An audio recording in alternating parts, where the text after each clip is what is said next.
తెచ్చుకుంటారు sir lab.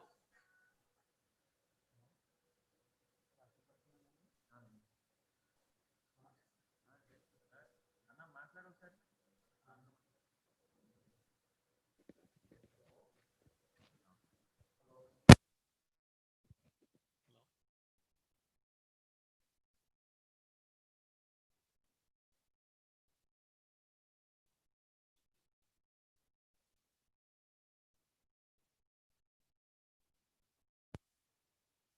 మాట్లాడనా?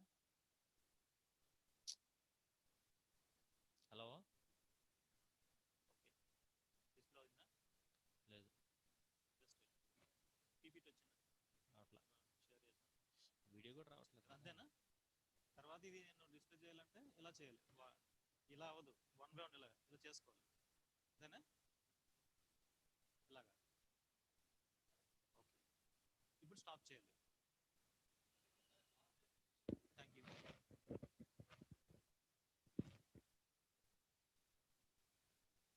Doctor Rajamani madam, good morning.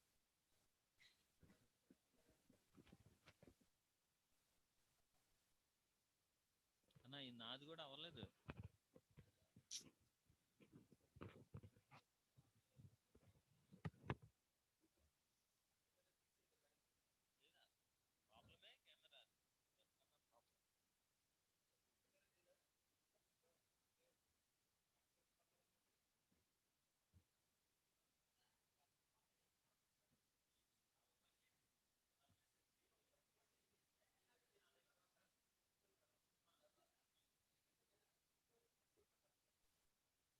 Sir good morning sir.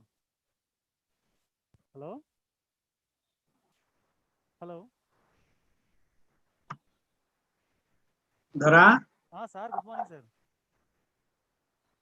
Sir good morning sir.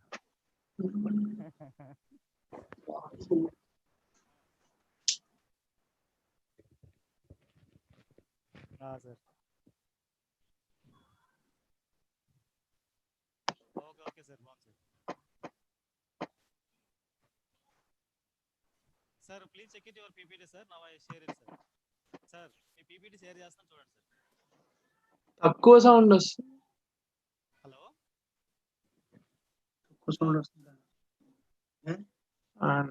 ధరా మాట్లాడదండి. ఇందాక Elisha uncle బాగానే వచ్చింది కదా. Hello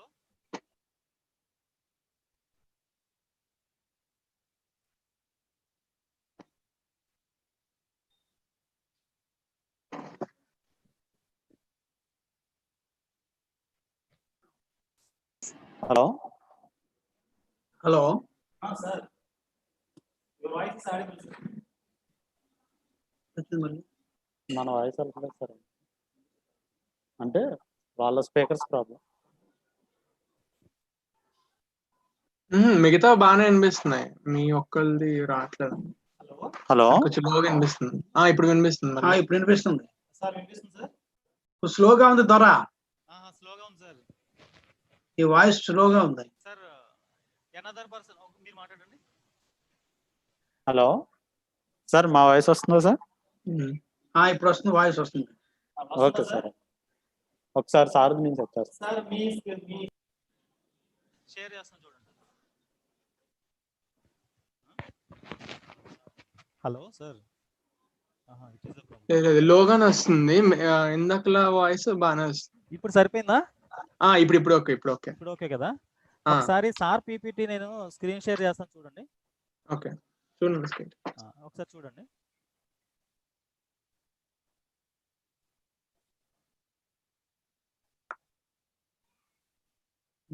hello sir, కనిపిస్తుందా? Okay ఓకేనా సార్? Sir please check it sir once again.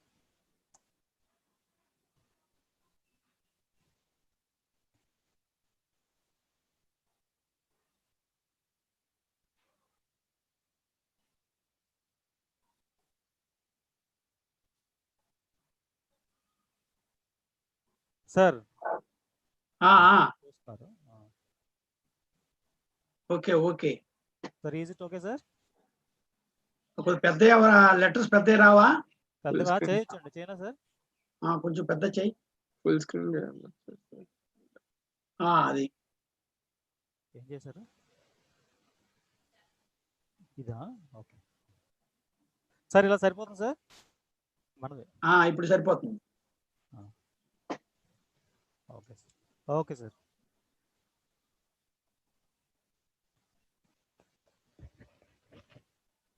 Sir మీ fan shade వస్తుంది సార్. సార్ ఆ, మీ ఫ్యాన్ తిరుగుతుంది కదా, షేడ్ వస్తున్నాడు, బ్యాక్ డ్రాప్. షేడ్ వస్తుందా? ఇప్పుడు సార్ ఒకసారి ఫోటో పర్లేదు సార్. ఇప్పుడు ఏదైనా మన స్క్రీన్ కాదు కదా, సార్దే కదా స్క్రీన్ తిరుగుతున్నది.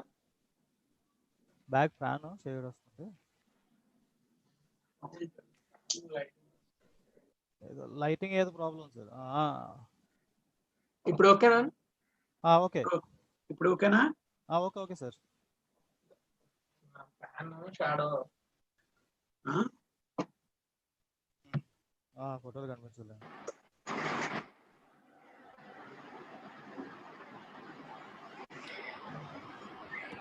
ఫొటోస్ రావట్లేదు బాగా.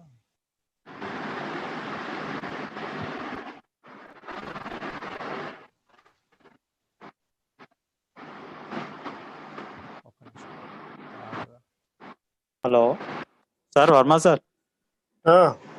Good morning. మూడ్ చేయకుండా ఎలా మాట్లాడారు? గుడ్ మార్నింగ్ అండి. సార్ వచ్చింది.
ఇదేంటిది శివ రాఘవులు? ఇదేంటిది పెట్టారు? ఇది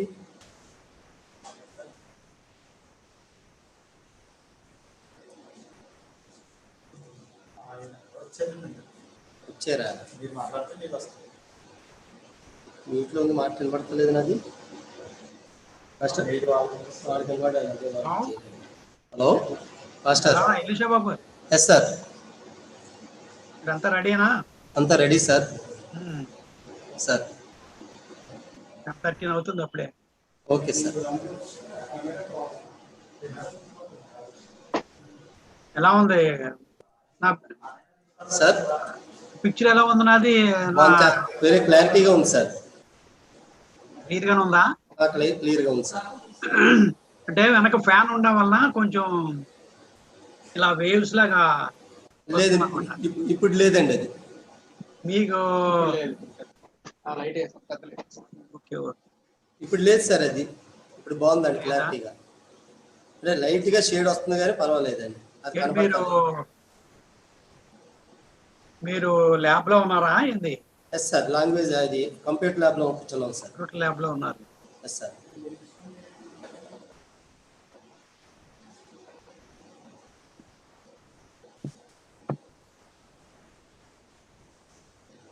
సార్ అది మీ పీపీటీ మన ఈయన రన్ చేస్తారు సార్. ఎవరండి? దొర మాస్టర్ రన్ చేస్తారు సార్. ఇప్పుడు మాట్లాడడానికి అన్మ్యూట్ చేశారు. ఓకే సార్, మాట్లాడతారు సార్ మీరు దొర మాస్టర్తో? ఎవరు? మీరు దొర మాస్టర్తో మాట్లాడారు సార్? దొరతో మాట్లాడండి. దొరే అది పీపీటీ రన్ చేస్తారు సార్. చెప్పండి. Okay sir.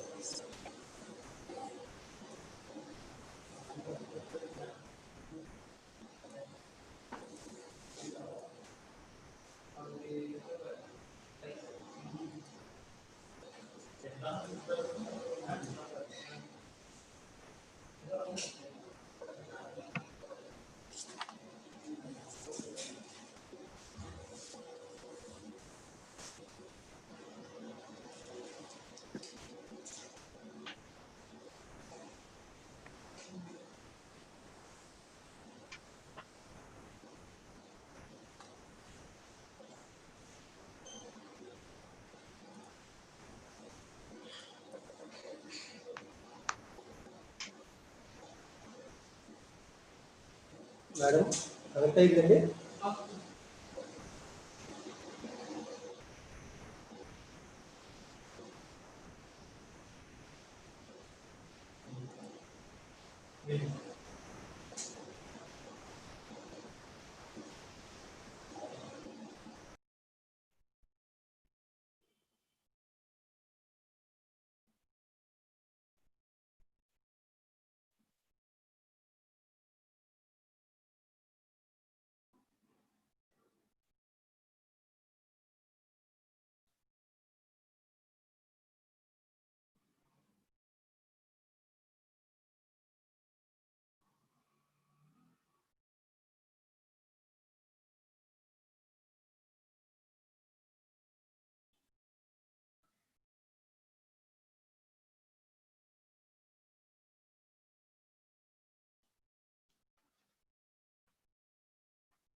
Hello, Dr. Elisa, sir.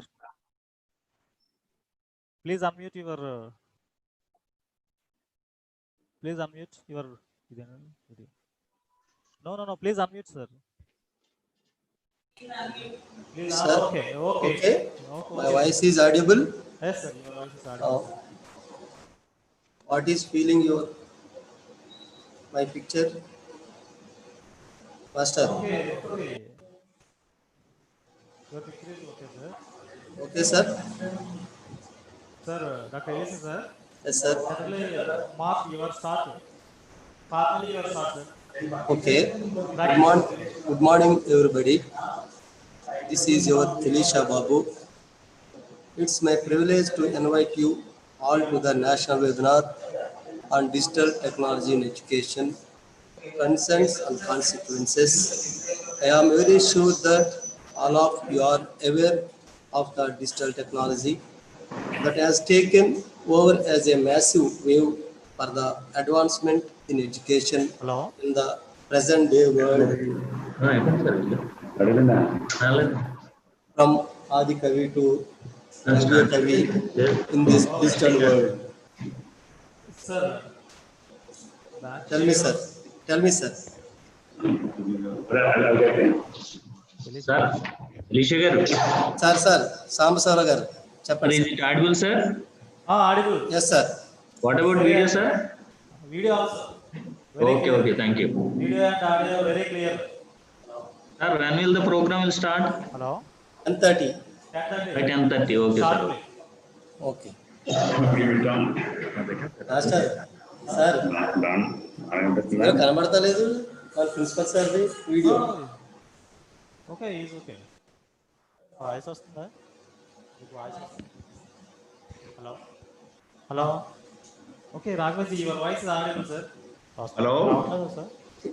Master చెప్పండి మాస్టర్. ఎలిషా ఓకేనా? Okay sir, okay sir. Okay. Thank you sir, thank you sir, thank you sir. Video is also sir. Very good sir. Sir sir సాంసరా sir light is reflecting sir. ఇప్పుడు పంపిస్తాను. Reflecting the light. Okay. Raghav అయిందా? Okay. Now is okay. Okay.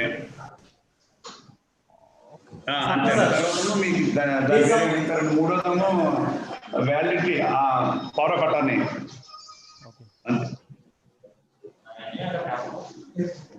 అంతే. Okay అయిపోయినండి చెప్పండి sir, ఎందుకంటే మరి అక్కడ 12 గంటలకు ఇచ్చేస్తాడు, ఇప్పుడు వచ్చేసి సాయంత్రం కల్లా. ఓకే.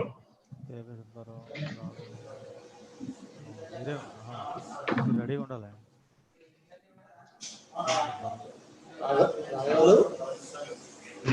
రాఘవ్ అది సెట్ అవ్వలేదు camera. Examination with the chairman viewers in education. Sir, principal sir, please unmute your volume sir. లేకపోతే మేడం కూడా ఇందులో సైన్ అప్ చేసి జాయిన్ అయిపోవచ్చు కదా. వచ్చేసి వీడియో కూడా వచ్చేసి వీడియో ఉంచాము. అక్కడ తీసుకుంటారా? సరే అక్కడ తీసుకోండి. అయితే మీరు మాస్టర్ అక్కడ తీసుకుంటారు, అది ఇంకా సెట్ అవ్వలేదు.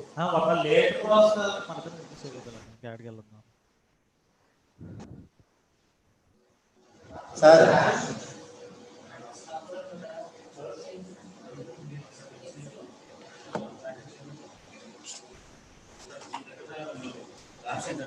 ఏదైనా వేసుకుంటారా? ఏం సార్ ఇదేనా వేసుకుంటాను దాన్ని వేసుకొచ్చాను. ఇప్పుడే చిన్న డ్రాబ్యాక్స్ ఉన్నా చూసుకోండి. సుబ్బారావు గారు కనబడతలేదు. నేను చెప్తాను, మీరు వేసుకోండి.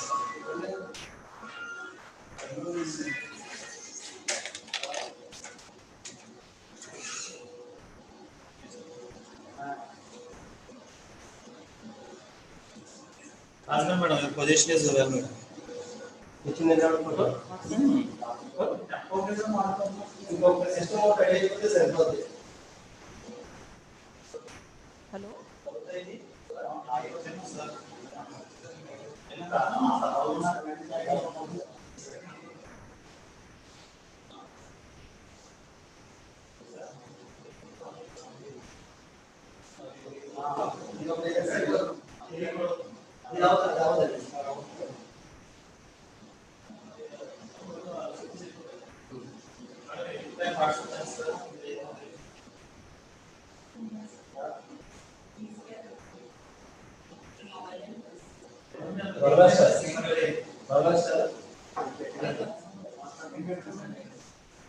ఇందాక ఇక్కడ సుబ్బారావు సార్ మన ప్రిన్సిపల్ సార్ రాలేదేట.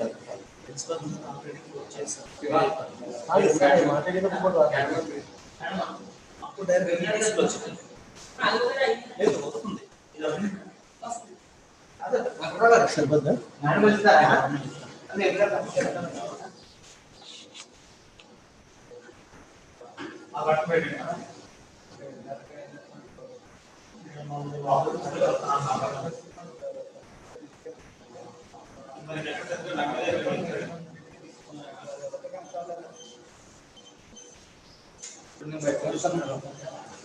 ఏం జూమ్ అన్నట్టు ఇది చేస్తున్నారా?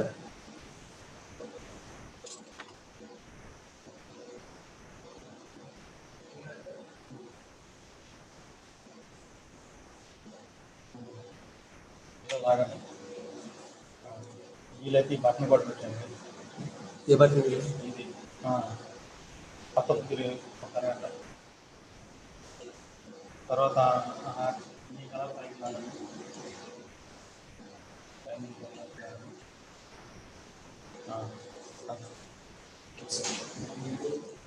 మీరేంటంటే అటు ఇటు ఇటు కదులుతున్నాం మాట్లాడుతున్నాం.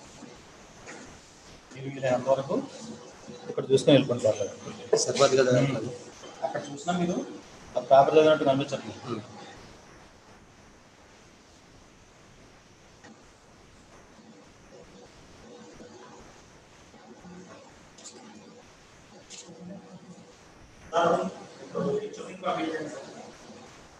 ఫోన్ పెట్టారా?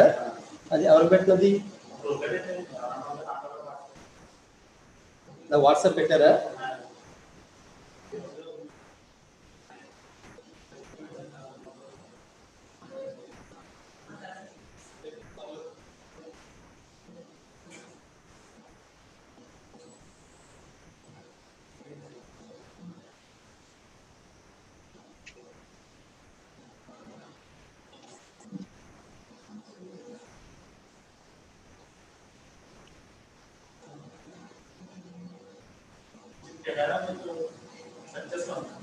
ఇది రాలేదు.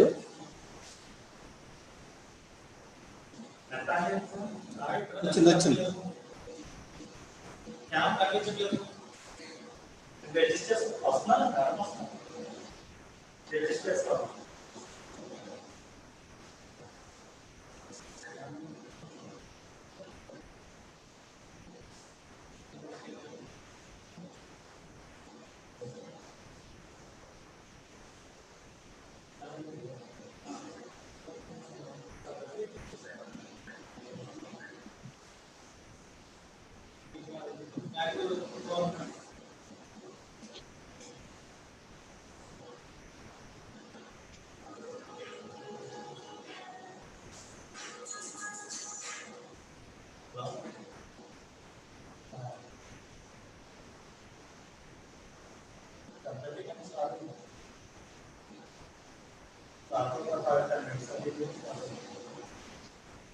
అది నా దగ్గర వాట్సాప్ గ్రూప్ లో పెట్టేస్తాను కదా.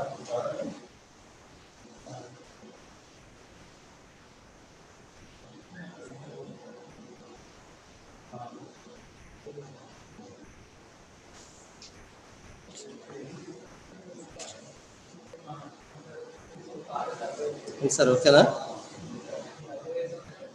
ఇప్పుడు మనం మాట్లాడుతున్నప్పుడు ఇప్పుడు అన్నింటిలో ఉందండి. ఇది వీడియో, ఇది ఆడియో. ఇది ఆడియో, ఇది వీడియో. అదే అది ఆడియో వీడియో రెండు ఆన్ అయ్యి ఉన్నాయి అంతే కదండి. తర్వాత మనం మాట్లాడిన తర్వాత కట్ చేసేయండి, రెండు కట్ చేసి ఇది కట్ చేసి సరిపోతుంది. ఇది కట్ చేయండి.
Madam good morning.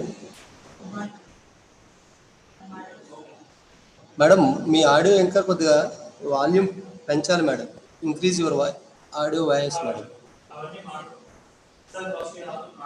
Hello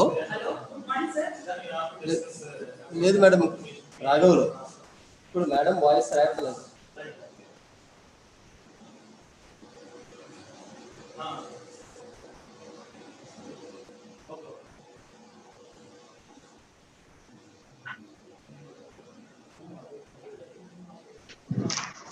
hello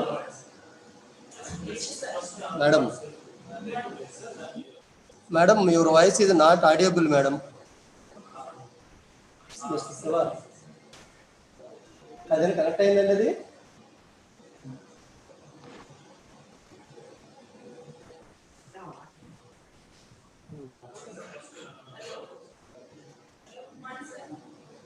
madam not audible madam.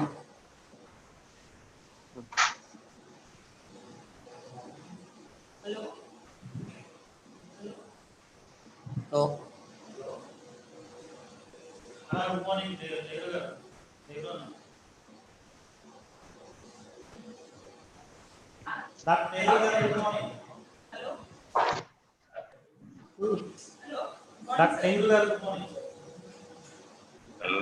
Speakers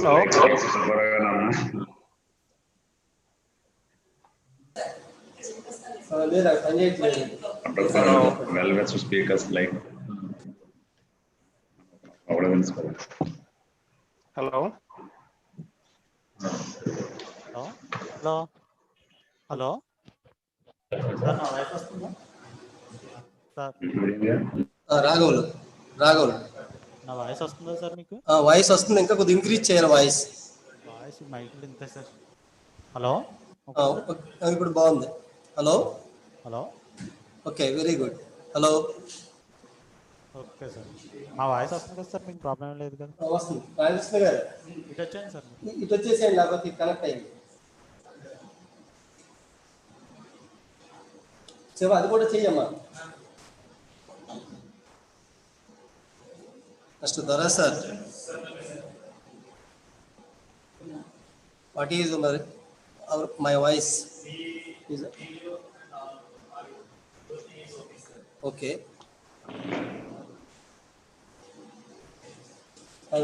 రాఘవులు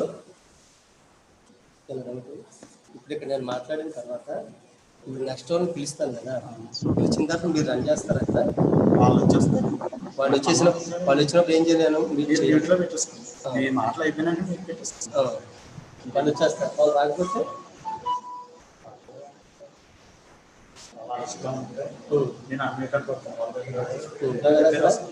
ఉంటా కదా. ఈ ఫోటో కూడా ఎట్లా నాకు కనబడడానికి వాళ్ళు మాట్లాడితే ఇక్కడికి వచ్చేస్తారు. ఇది అప్పుడు వాళ్ళు కట్ అయిన తర్వాత నా ఫోటో వస్తుంది. అప్పుడు నువ్వు ఉంటావు కదా. అది 11:30 వెబినార్.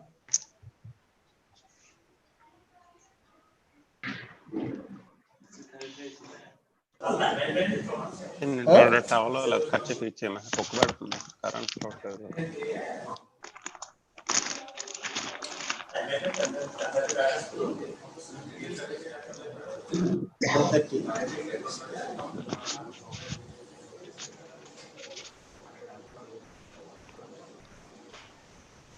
రామకృష్ణ గారు ఓకేనండి? అది ఓకేనండి.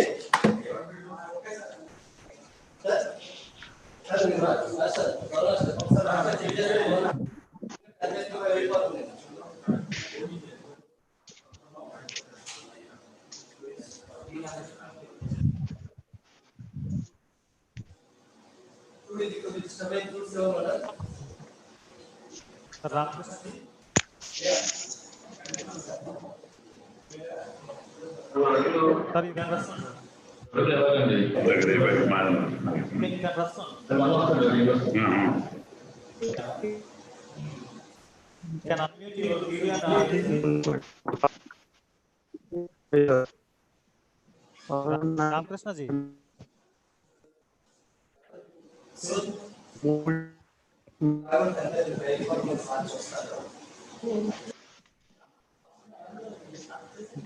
నేను ఆ తర్వాత మేడం తర్వాత సాంస్కృతిక మేడం ఏంటంటే సాంసరాగా అవదు మళ్ళా నేను ఉండాలి కదా, ఒక్క మేడంకి అవుతుంది.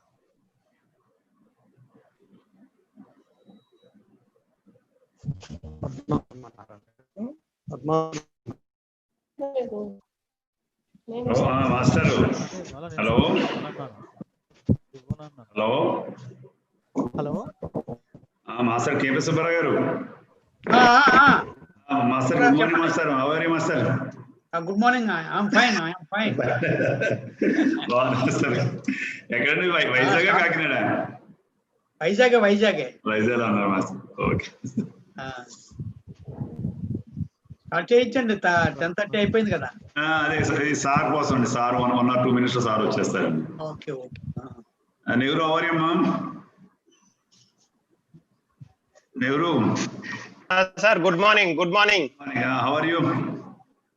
Fine sir. సుబ్బారావు గారు అండ్ దొరా ఎక్కడమ్మా ఇప్పుడు అక్కడ? లేదు సార్, దీపావళికి వచ్చాను సార్. వైజాగ్ వచ్చాను. వైజాగ్ లో ఉన్నాను. ఓకే అన్నా నెహ్రూ అన్నా చెప్పాను. మీ స్క్రీన్ ఉంది కదా, అది బ్యాక్ లేదు కరెంట్ లేదు, మాకు కరెంట్ లేదు. ఓకే అన్న. మొబైల్ లైట్ పెట్టి టెక్నాలజికల్ ప్రాబ్లమ్స్, బ్యారియర్స్. అదే ఈ మొబైల్ లైట్ లో రన్ చేస్తున్నా షో. ఓకే. నో సార్, ఇక్కడ వర్షం ఒకటి పడ్డది ఇప్పుడు వైజాగ్ లో. సార్ కరెంట్ పోయింది. Okay sir. Ramakrishna sir. No sir your voice and video not audible sir. Video also not display sir.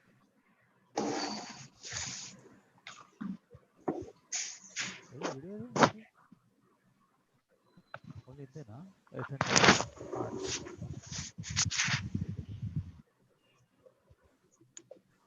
Ramakrishna sir, your voice not audible sir.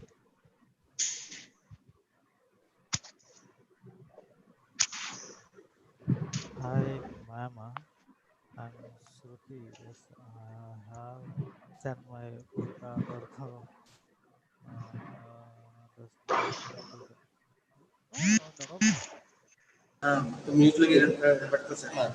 Master దర్ sir screen మీదకి ఒకసారి వీడియో ఆడియో చెక్ చేయండి. నేను VC sir phone చేసేస్తాను. Name ఒకటే వచ్చింది సార్. Everything is okay sir. Everything okay. నాకు కనపడలేదు. రాఘవులు నేను వీసీ గారికి ఫోన్ చేస్తున్నాను. అలీషా గారు స్టార్ట్ చేయండి సార్. పోయింది. స్టార్ట్ చేసేస్తాను. అన్ని క్లోజ్ చేసేయండి. అవునవును.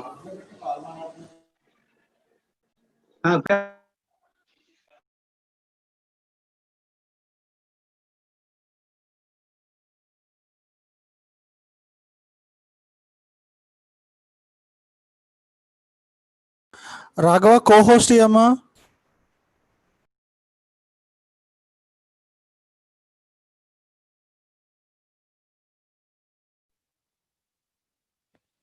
హలో రాహుల్ గారు వినిపిస్తుందండి?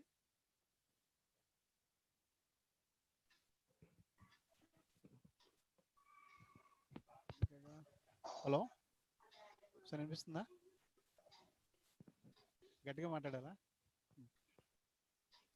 హలో రాజమణి మేడం మరి వినిపిస్తుందా? వస్తుందా? అలా పట్టుకో.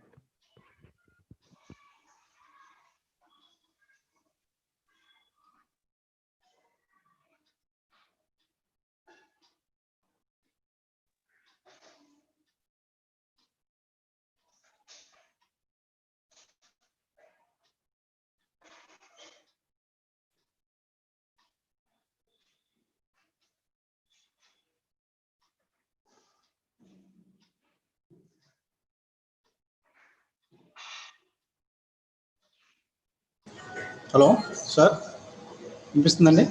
Okay, thank you.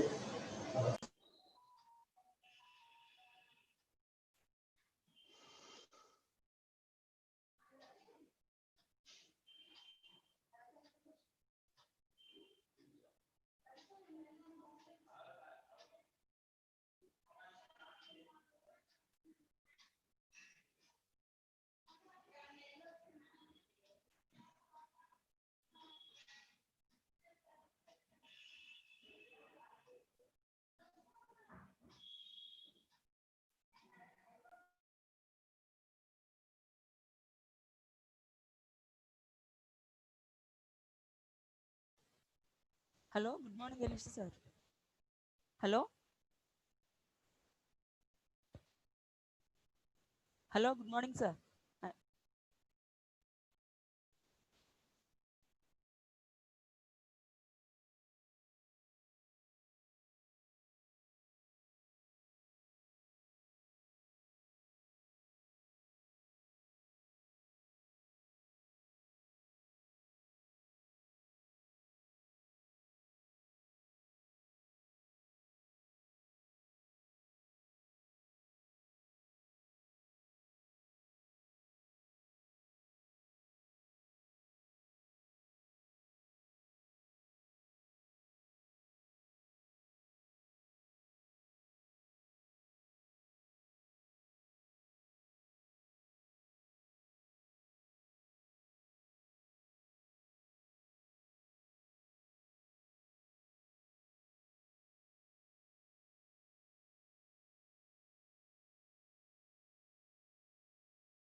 అదే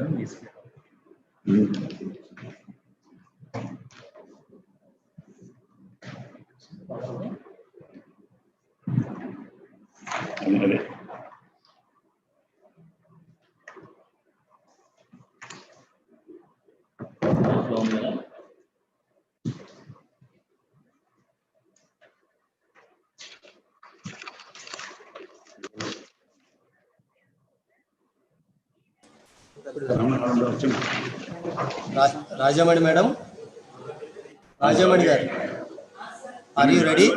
మనకి ఎన్ఓసి ఇచ్చారు కదా. Are you ready? Okay. Mr. Ramakrishna garu. National highway వాళ్ళు ఎన్ఓసి ఇచ్చారు. ఆ కాపీ నీ దగ్గర ఉంటే ఒకసారి అశోక్ గారు పెట్టు. January 11.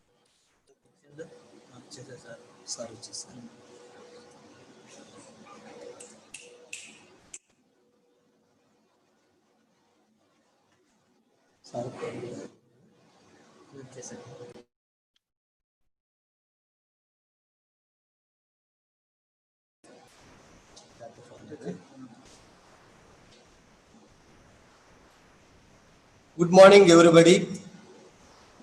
This is your Elisha Babu. It's my privilege to invite you all to the national webinar on digital technology in education, concern and consequences. I am very sure that all of you are aware of the digital technology that has taken over as a massive wave for the advancement in education in the present day world, from Adi Kavi to Navya Kavi in this digital world. Be the light to enlighten the participants in the webinar. We are glad that this national webinar to organize on this National Education Day, remembering the birthday of the great Maulana Abul Kalam Azad, who was the first education minister of independent India. The world is going through difficult times, but we are blessed to have a visionary and an eminent academician as our Vice Chancellor, who is guiding us to make the difficult times more fruitful. Under the eminent leadership of our Honorable Vice Chancellor, Professor Mokka Jagannatha Rao, our university has organized more than 60 webinars and has been imparting learning to students via online. Adikavi Nannaya University has indeed taken giant leaps in imparting knowledge and skills to the students and society at large in the past 8 months. I wholeheartedly thank our Vice Chancellor, sir, for giving me this opportunity. Our Honorable Registrar Professor Battu Gangarao, with his administrative expertise, has been leading the university to the path of excellence. I thank you for all the support. Our principal, Professor K. Subbarao, has been coordinating and rendering help to conduct this webinar. It will not be superfluous on my part to invite our principal, Professor K. Subbarao, to give his valuable comments on this webinar. I invite Professor K. Subbarao, sir. Good morning. Good morning, respected dignitaries, professors, teachers, research scholars, and all the participants. And thank you, one and all, for joining us for this today webinar entitled Digital Technology in Education Concern and Consequences.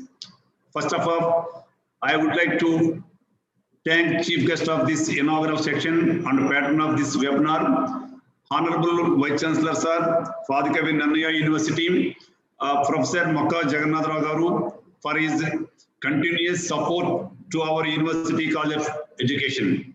Recently, our university completed more than nearly 70 webinars, which is a great to our university in this pandemic situation. Gently speaking, this entire credit goes to our Honorable Vice Chancellor, Sir, Professor Mokka Jagannatha Rao Garu. Really, we are very lucky to have such a visionary and commitment academician as a Vice Chancellor of this university. With his inspiration, we are conducting 3 programs in this COVID-19. Further, I have to convey my gratitude to our speakers of this today webinar, Professor K.P. Subbarao Garu, Project Director ICSSR, and Professor K. Pushpanathan Garu, Department of Educational Administration, MS University, Baroda, Professor B. Ramesh Garu, Department of Education, RIE Bhopal, and Professor V. Persis, Principal, University College of Engineering, Adikavi Nannaya University, for accepting our invitation to share their expertise. Moreover, I have to congratulate my team, the convener of this webinar, Dr. G. Elisha Babu, and my other colleagues for their sincere and dedicated efforts for the development of the university and the College of Education. Coming to this webinar entitled Digital Technology in Education Concern and Consequences, as we all know that the modern society wants to know the information as it happens and when it happens, and the world moving from an information society to a knowledge society. Thus, education is given the highest priority, and brain power is becoming the most valuable asset of an organization. Advances in digital technology have opened up many avenues of learning. Technology has made information accessible from anywhere and to all the groups of people. Education has reached most parts of the world, and ICT has become an integral part of the human life. Very particularly, integration of technology is essential in this COVID-19 pandemic situation. E-learning is learning anything with the help of electronic media, usually through the internet. Having gathered a lot of popularity in the recent times, e-learning is becoming a vital element of education today. Be it on online learning platforms or in the form of e-books, you can easily see presence in some way or the others. Today, in this digital world, learners have open and easy access to the internet, which supports interactive communication and provides access to powerful learning opportunities anytime and anywhere. Beyond the boundaries of schools and classrooms, and this positive change leads to a powerful knowledge society, though there are some demerits and disadvantages. Because of this technology, libraries are also becoming virtual classrooms. Moreover, digital technology enables both the teacher and student to teach and learn in a digital learning environment. In research also, digital technology plays a vital role. Anyhow, in this pandemic situation, definitely we have to discuss concerns and the consequences of digital technology. In this regard, I have to appreciate my team, especially the convener of this webinar, Dr. G. Elisha Babu, for his dedication and his support in bringing such a wonderful and well-versed speakers like KP Subbarao Garu. The expertise of keynote speaker of Professor KP Subbarao Garu and other speakers, Professor Pushpanathan Garu, Professor B. Ramesh Garu, and Dr. Persis, with help to us to strengthen ourselves. Some more intellectuals from central universities also going to present their research papers on this two-day technical section. Finally, I request all the participant academicians to utilize this two-day webinar without any deviations. Thank you one and all.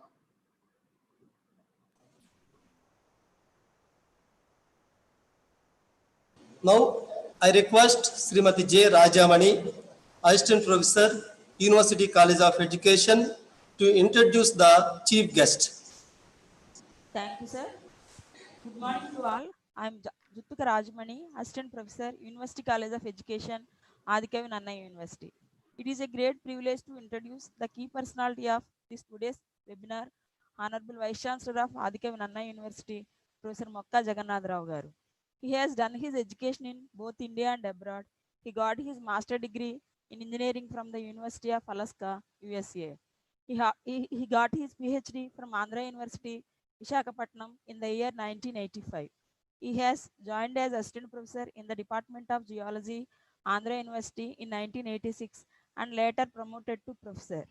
He is a professional researcher and academician having more than 33 years of experience in both teaching and research. He was published nearly 150 research papers in national and international journals. Professor Jagannath Rao Garu guided 25 research scholars, got awarded doctorate degrees. His students are from not only geology but also computer science, geoengineering, geophysics and allied physics. He has strong research collaboration with various organizations from USA, Canada and Australia. He has completed 8 funded projects from leading funding agencies of our country, including DST, UGC, CSIR, DOD, APMDC, DMR, TUF, ISRO, and ONGC.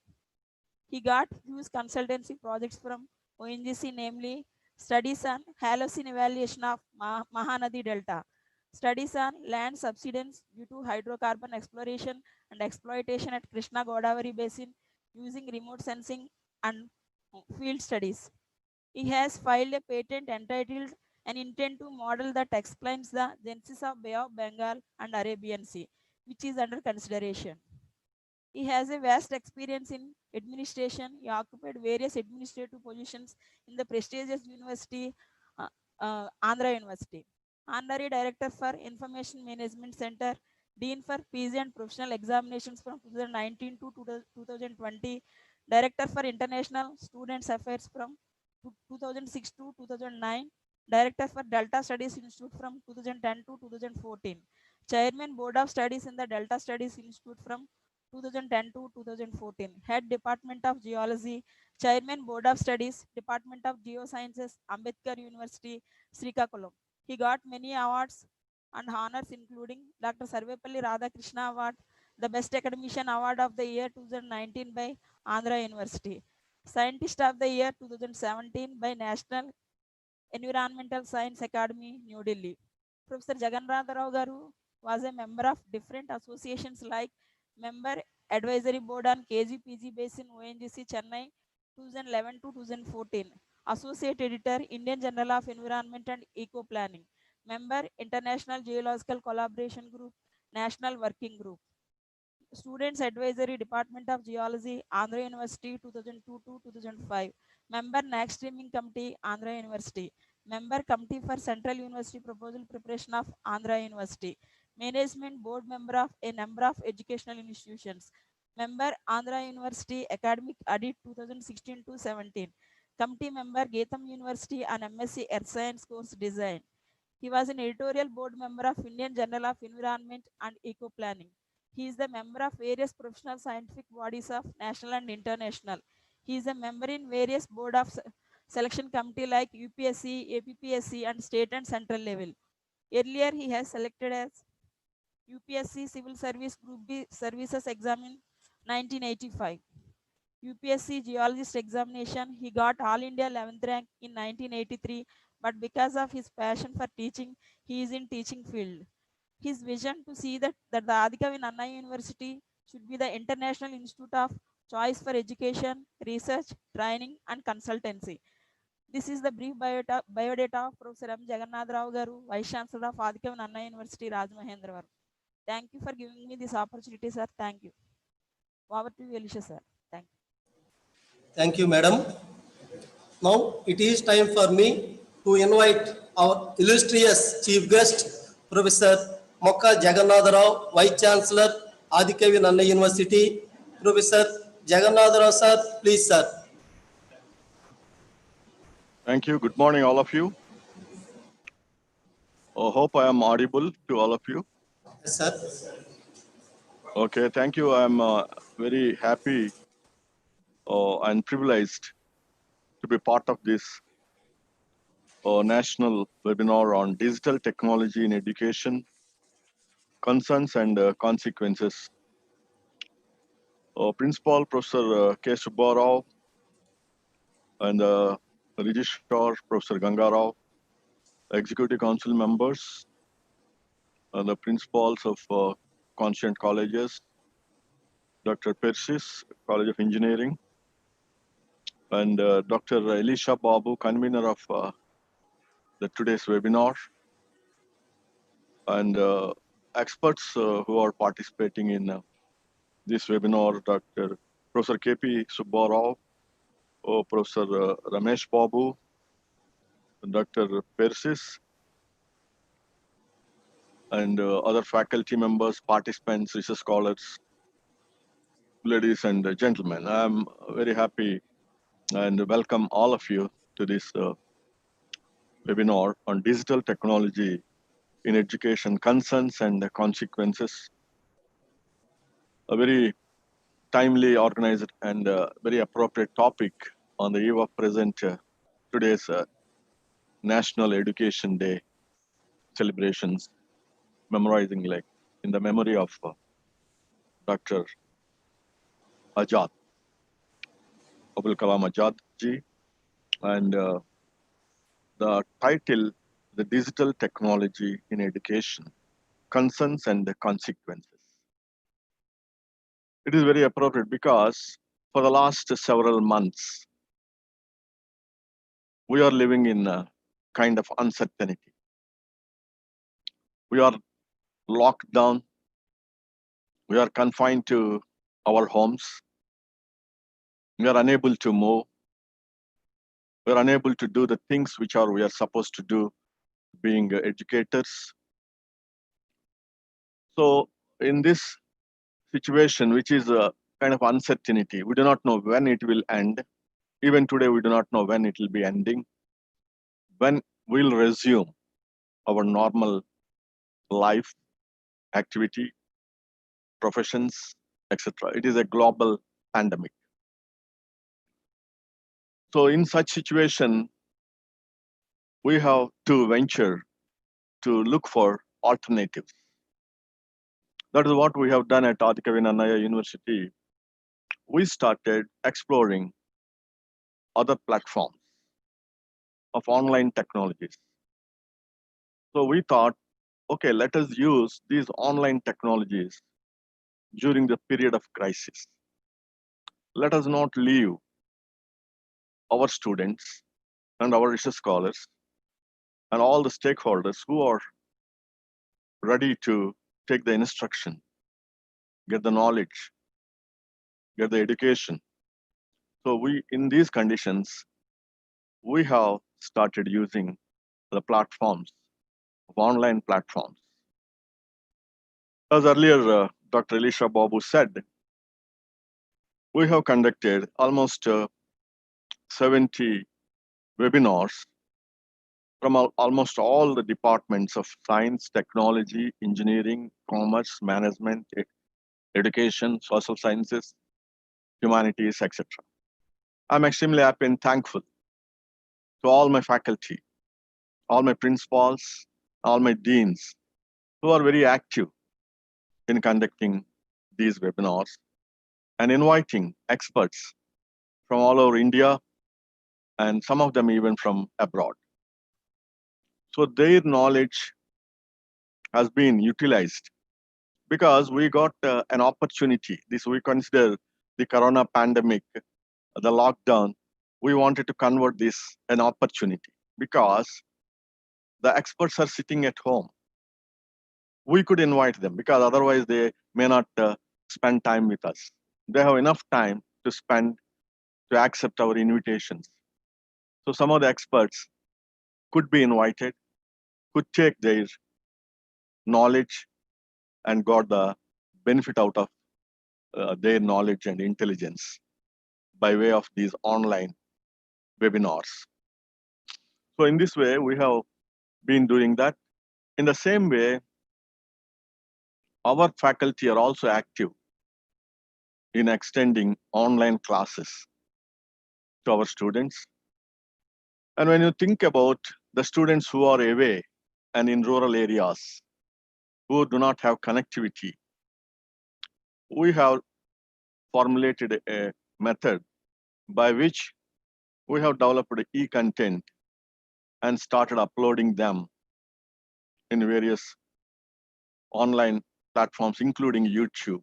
So whenever the student comes to the connectivity or nearby town or city, he will be able to download those lessons and he'll be able to get the information and the instruction. Still, we are in that process of online teaching and online instruction. Very recently, the government has announced that we can start the physical classes slowly by following all the protocols, standard operating procedures to combat with the corona. So they suggested invite only 1/3 of the students, and so that we can maintain that social distancing, we can give instruction under those controlled conditions, avoiding the spread of corona.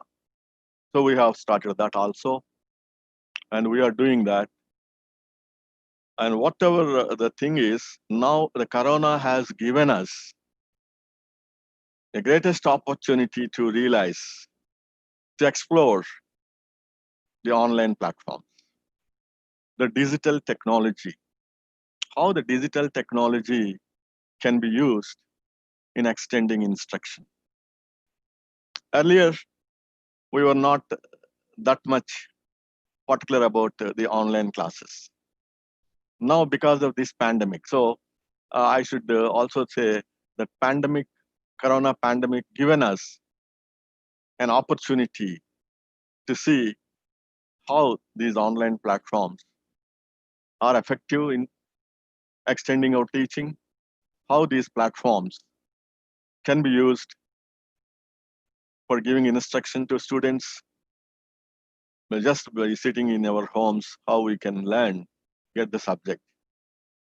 So in this way, now every one of us thinking about the becoming an expert, and everybody should become an expert. Every teacher should become an expert in effective utilization of these platforms, online platforms. So first of all, they should know what is digital technology is all about. So earlier, maybe you're from social sciences or education or management, and you're not having any kind of access or interest to get expertise in these platforms. Now it is inevitable. We all should learn. We all should explore. We all should master these technologies so that whenever such pandemics or such limitations are there in conducting physical classes, we should be able to use these online tools. When you talk about this online classes, there have been excellent progress in information technology. It is so powerful now that by just sitting in the control room, this technology is controlling a gadget in other planet like a Mars or Moon and collecting samples for us, collecting information for us, collecting information on various environments, aspects, and that kind of technology we are into now. So when that technology is to be used for imparting education, it is also important to know what it is, what are the limitations, how we can convert these technologies for our benefit, for extending education or teaching in education or in the field of science, technology or management, etc. So now we have teachers. Teachers are not from, many of them are from information technology and do not have knowledge of these technologies. So they need to develop their competencies. They need to develop these competencies, and we need to give them an opportunity to learn these technologies. Similarly, when you talk about the digital technology in providing information, now earlier we used to have all these hard copy journals. Now we have all these journals are online or in digital form. So when I came to this university, I was informed that they do not have access for these journals. So immediately we have taken a decision to subscribe to the online resources, the online resource providers of JGate, JSTOR, and others. Now we have already subscribed. So all our faculty have the access to the millions and millions of journals and reports, thesis, and other forms of information which are available online in the digital format. So in this way, now we have a digital, online, and virtual library with us. At any point of time, you can access these millions of journals. Just get information in the chosen field of your study. Teacher's job is very special. It is a noble profession.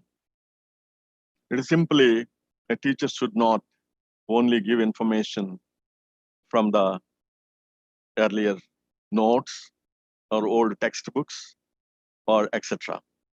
The teacher should be able to give information in the most advanced things which are happening in the world now. Otherwise, it's not a teaching. Whatever you teach at university level should be coupled with research. If you give teaching of substandard teaching, that is not teaching at all. At the university level, the student expects the teacher should be a master of the subject. You should know what is happening in the world, what is the most important advancements in the world. For that, you need to use all this digital information, medium of digital technology, so that you can improve. A teacher should be a continuous learner. Once you get a job means you should not become idle. You should be a continuous learner. He should continuously update his or her knowledge in the chosen field. Otherwise, he is not doing justice to his job. He is not imparting knowledge to the student, especially in the field of education. You will be preparing teachers for the next generation, for the country.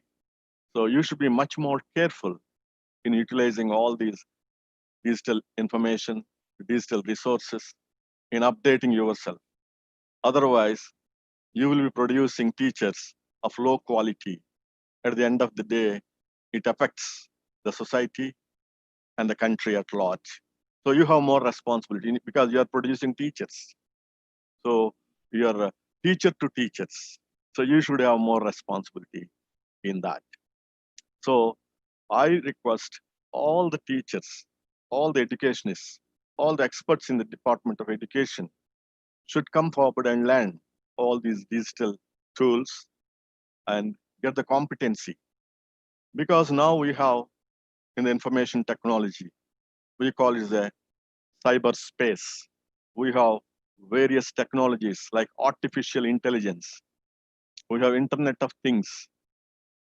We have robotics. We have data science. All these things are can be utilized in imparting education as well. I request all these professors who are conducting online classes. I also request them use the digital classrooms which are provided in our university and invite the experts to give classes to your students, because now you need to use the digital technology for the benefit. So a person who is an expert in this field of education, who is sitting in Delhi, request him or request her to give 1 or 2 lectures in a week to our students. Think differently. Even you can invite experts from abroad. Ask them and request them to give 1 or 2 lectures. So that is the advantage of this digital technology. You need not worry about using only the routine and experts who are available in our department. So digital technology is providing as an opportunity to take help from anybody in the world. Now you can use anybody from this globe to teach your students who are sitting in Rajahmundry. A person from California can teach your students if you have really have that kind of interest and inclination and commitment towards your students. Now it is a global classroom.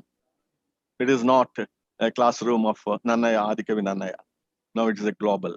So in this way, that is the most important benefit we can achieve from the digital technology. I strongly feel in future, there will be kind of consortiums, kind of platforms, whereby a university will have all the experts, the best possible experts in all fields coming together and give instruction to the students, forming a consortium. So the best people in physics, in chemistry, in geology, in engineering, in mathematics, in social sciences will be giving expert lectures through this online platform. So everybody in this world have the opportunity to listen to the experts, to the Nobel laureates, to the inventors from the globe using this digital technology. So now we have the opportunity. We got the opportunity. Now we are exploring this kind of opportunity for first time, and in future, definitely, we will be listening from the experts. The people who are not up to the mark, not delivering properly, will become unknown and extinct and will be removed from the system. So I'm very thankful to all the experts who are here, who will be speaking on the subject on digital technology in education, concerns and consequences. There are not many consequences. There are possibility and positive consequences only. The concerns are also very less. The only big concern is how best the available teachers mend themselves and learn the technologies, and how fast they will adopt to these technologies. That is a concern. But the consequences will be good. Definitely, they are more positive than negative. So with these few words, I thank the organizers and all the experts who are here today for giving me this opportunity. I welcome all the experts on behalf of this university, and I also thank them for accepting our invitation and spending some time with us in sharing their great knowledge. Thank you very much. Thank you. Thank you very much, sir. Now, let me invite Sri R. Samshavarao, Assistant Professor, University College of Education, to introduce the keynote address. Sir, am I audible, sir? Esteemed Chief Guest of this inaugural session, Professor M. Jagannatha Rao Garu, Vice Chancellor of Adikavi Nanna University. Beloved Registrar, Professor Ganga Rao Garu, Principal UCD, Professor K. Subbarao Garu, Convener of this webinar, Dr. G. Elisha Babu Garu, Principals, Deans of Adikavi Nanna University, and all other participants. Good morning, one and all. I am so pleased to be with you today and to have this opportunity to introduce our special guest who is going to deliver keynote address on this webinar. This task of introducing our guest, Professor K. Subbarao Garu, is a great privilege. Professor K. Subbarao Garu, K.P. Subbarao Garu, is a man of virtue and simplicity. I feel elated to introduce him to everyone. He has been an inspiration to everyone because not only that he is hardworking and dedicated to his job, but also because of his passion in the field of education and research. Coming to his education qualification, he got PhD in education from Andhra University for his research, political participation of students of Andhra University campus with reference to communication of views and issues. He got UGC JRF from Government of India, New Delhi.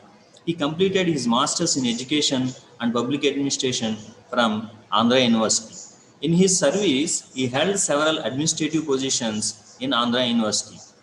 Head of the Department of Education, 2004 to 2007, Dean Faculty of Education, 2007 to 2011, and Special Officer, Tadepalligudem Campus, Andhra University, 2010 to 2011.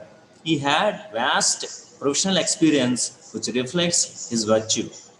Resource person, Academic Staff College, Andhra University, Visakhapatnam. Resource person, Sri Padmavati Mahila Viswavidyalayam, Tirupati. Resource person, SK University, Anantapur. Resource person, Dr. Ambedkar Open University, Hyderabad. He is expert in preparing comprehensive program reviews, student learning outcomes, the identification of needs. Also, he is expert at writing research proposals. He had several administrative positions and memberships. He is the regional coordinator of EdSet 2009, co-convener of EdSet 2007 and 2008, member BEd Admissions Committee 2005-06, member Advisory Committee Intel and organized by APCHE, advisor Green Crops, Government of Andhra Pradesh, member BOS SK University Anantapur, member BOS Dravida University Kuppam, member BOS Sri Padmavati Mahila Viswavidyalayam, Tirupati, and visiting professor Sri Padmavati Mahila Viswavidyalayam, Tirupati. Member Editorial Board, Upadhyaya Pragati, organ of Andhra Pradesh Teachers Federation. Member Presidium in AP Save Education Committee. Counselor, All India Association for Teacher Federations. Joint Secretary, All India Association for Educational Research. Joint Secretary, Indian Institute of Public Administration, Visakhapatnam chapter. He is the member of several professional organizations, life member of All India Association for Education Technology, life member of All India Association for Educational Research, life member of Rajasthan Council of Educational Administration and Management, life member of Indian Institute of Public Administration, life member of Indian Association of Mass Education and Development, member Andhra University Teachers Association. With his expertise, he is the course designer and textbook author for Andhra University Visakhapatnam, Dr. B.R. Ambedkar Open University Hyderabad, Sri Padmavati Mahila Viswavidyalaya Tirupati, Telugu Academy Hyderabad, Acharya Nagarjuna University Guntur, State Council for Educational Research and Training, SCERT Hyderabad. He participated and presented papers in huge number of seminars. He published more than 20 research papers in reputed journals and edited books. He is the author of 8 books published with ISBN number. He delivered special talks at various institutions in all over the state. He visited USA in 2011 and 2012. Coming to his research experience, he completed a project, social exclusion of scheduled tribes in higher education in the north coastal districts of Andhra Pradesh. Coming to his research guidance, he guided, in his service, he guided 32 PhD scholars and 23 MPhil scholars. So it reflects his caliber in research. So at present, he is Emeritus Professor, Department of Education, Andhra University, Visakhapatnam. So definitely this profile inspire us for our better future. So thank you, sir. Thank you very much, sir. Thank you very much, the organizers, for giving me this wonderful opportunity. Thank you. Thank you, sir. Now, I gladly invite Professor K.P. Subbarao, Project Director, ICSSR, for his keynote address. His commitment to academics is beyond comparison. Professor K.P. Subbarao, sir, please, sir.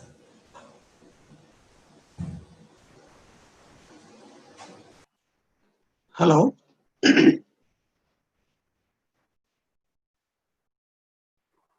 Hello. Am I audible? Yes, sir. Your voice is audible, sir. Okay. Friends, very good morning to all of you. At the outset, I thank the Anna University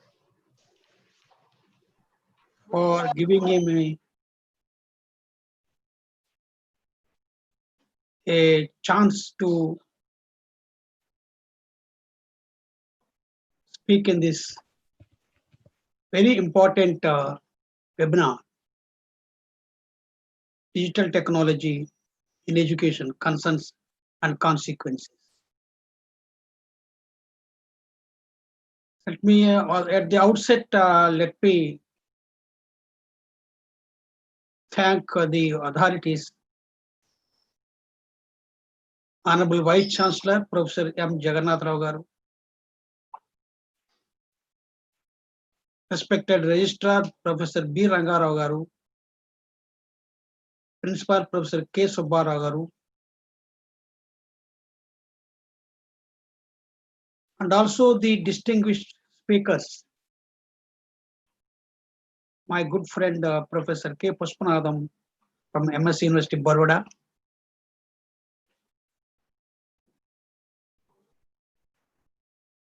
so Professor Ramesh Babu, National Institute of Education, Bhopal, and other faculty members, Dr. V. Faces, Principal, particularly the convener of this webinar, Dr. G. Elisha Babu, and other co-conveners and faculty members, and particularly dear participants.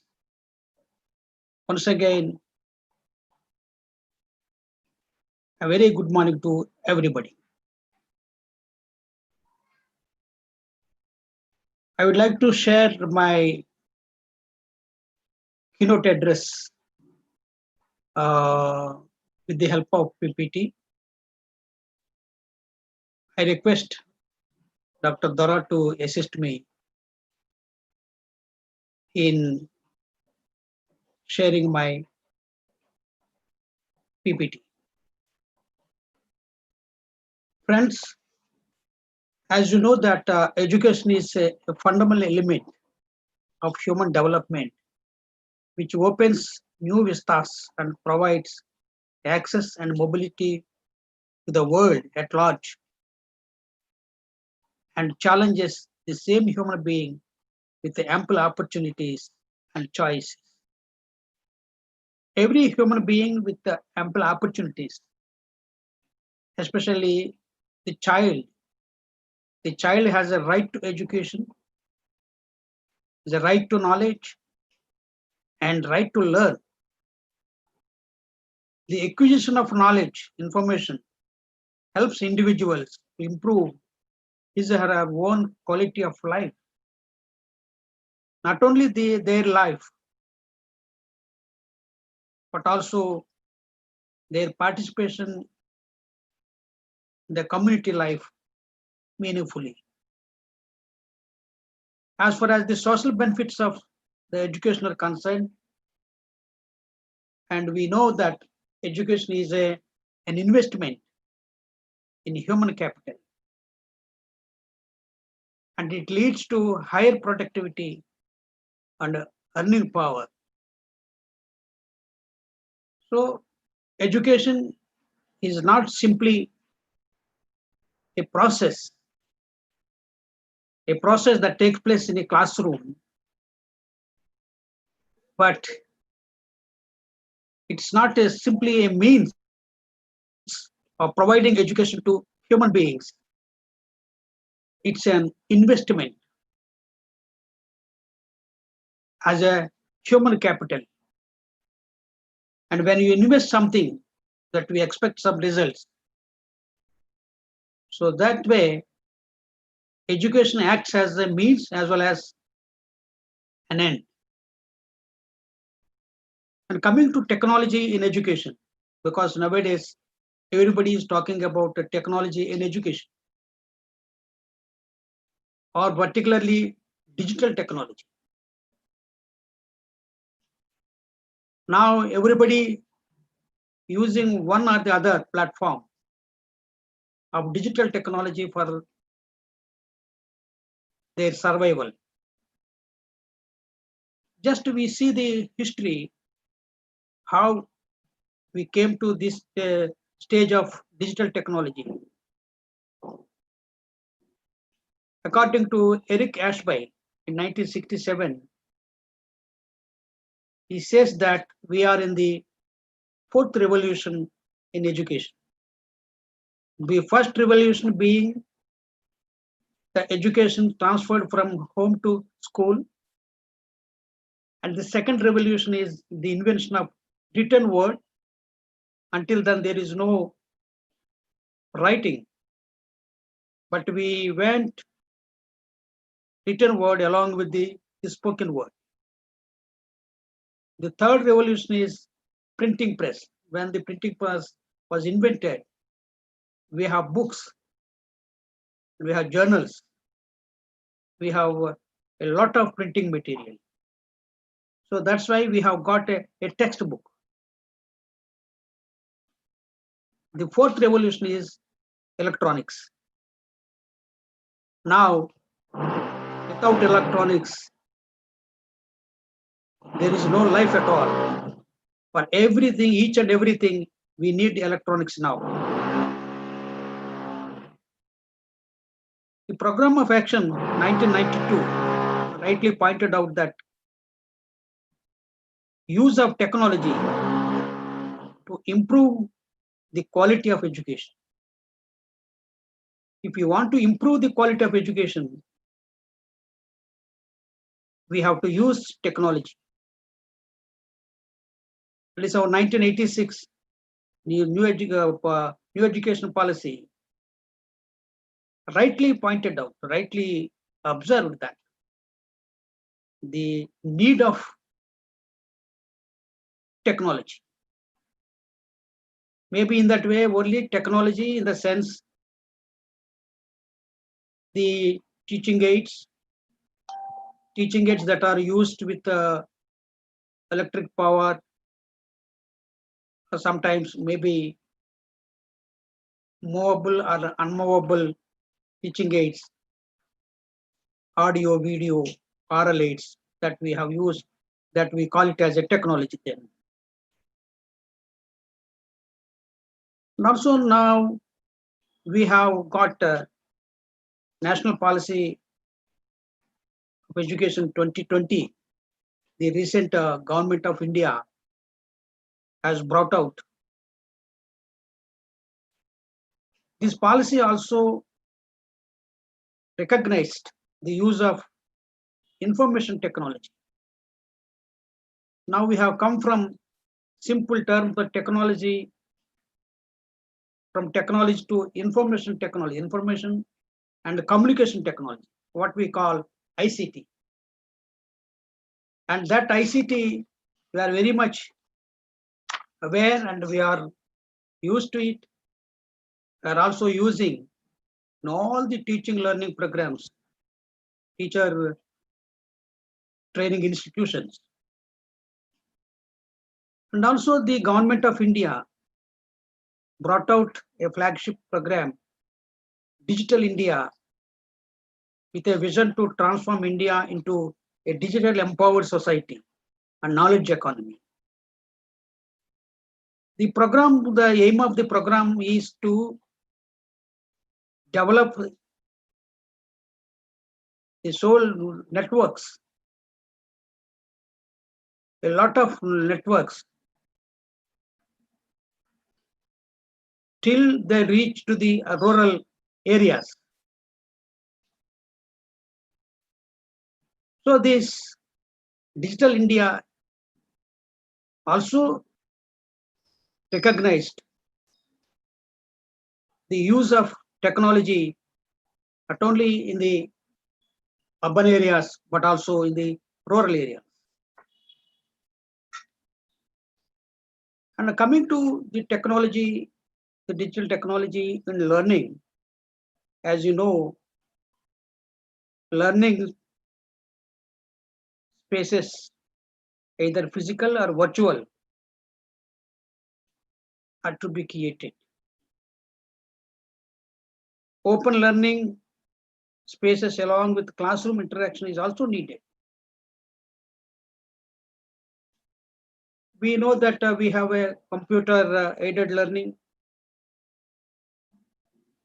computer assisted learning, mobile learning, machine learning, web-based learning, embedded learning, artificial intelligence, of course, online educational aids. All of us agree that technology in education is inevitable. But technology never will replace a teacher. Why? Because the classroom interaction is needed a human touch. Human interaction is also essential in the classroom. Though we are very much aware the technology nowadays has been used against the traditional methods. And also we agree that the teaching learning process is also still is being run with the old methods of teaching. And that has to be changed. So that's why we have nowadays using ICT with the help of LCD projects, not only in the colleges and universities, but also in the schools itself. And that is called what we call nowadays, the classrooms are called smart classrooms. So that is why, as we are moving ahead, we have to welcome the new technologies. In the time of the pandemic, COVID-19 pandemic, all of us know that all the schools, colleges, universities have used online platform. What I mean that online education. Of course, the online education has its own advantages and disadvantages. And some people are also saying that the online education is simply meant for the students or the families who are rich, and we are having the gadgets in their hands. But it is a disadvantage for the poor families. Why? Because even a poor family is not affordable to buy a smart mobile. That we have seen that one girl has committed suicide for want of a smartphone. Why? Because colleges and universities, the last 6-7 months, the lockdown period, they used this online education platform very much.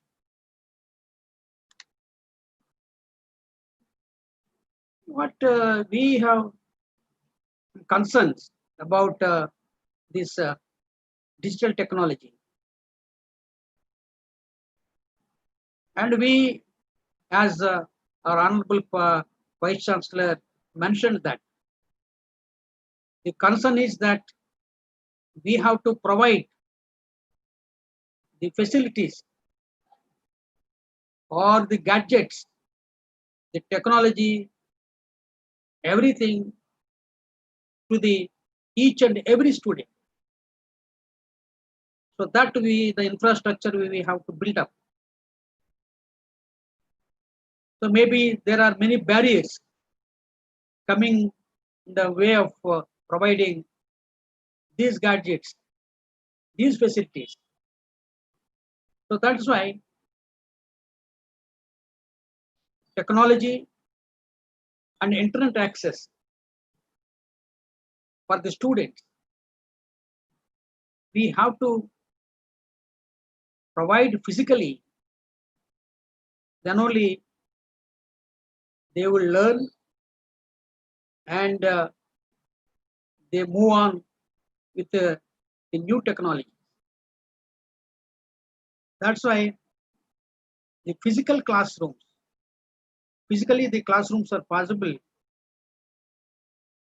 as long as they have computers and internet connectivity.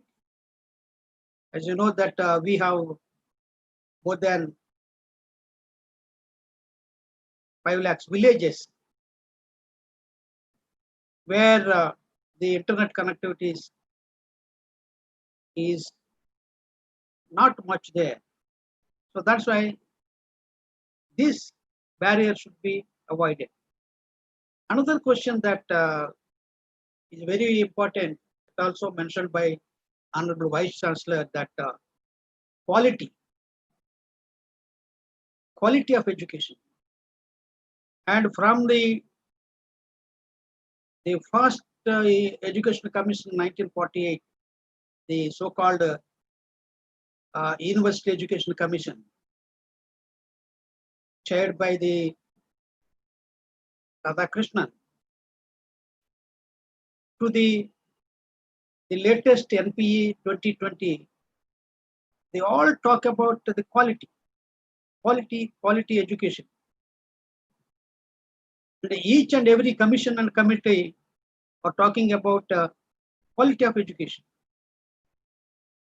But this quality of education, acquiring quality education or assuring quality education, is a very difficult question that we are struggling with.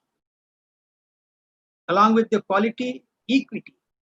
Equity in the sense, equal opportunities provided to each and every student.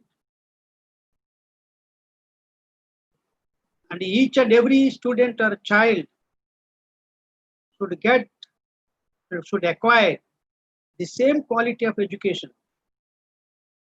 Thereby, we attain what we call inclusivity in our educational institutions. As you know, then, friends, we know that we are all teachers, and everybody agrees that teaching is an art. And the teacher presents the material through this art. And teaching well means helping students learn well by producing good quality of materials.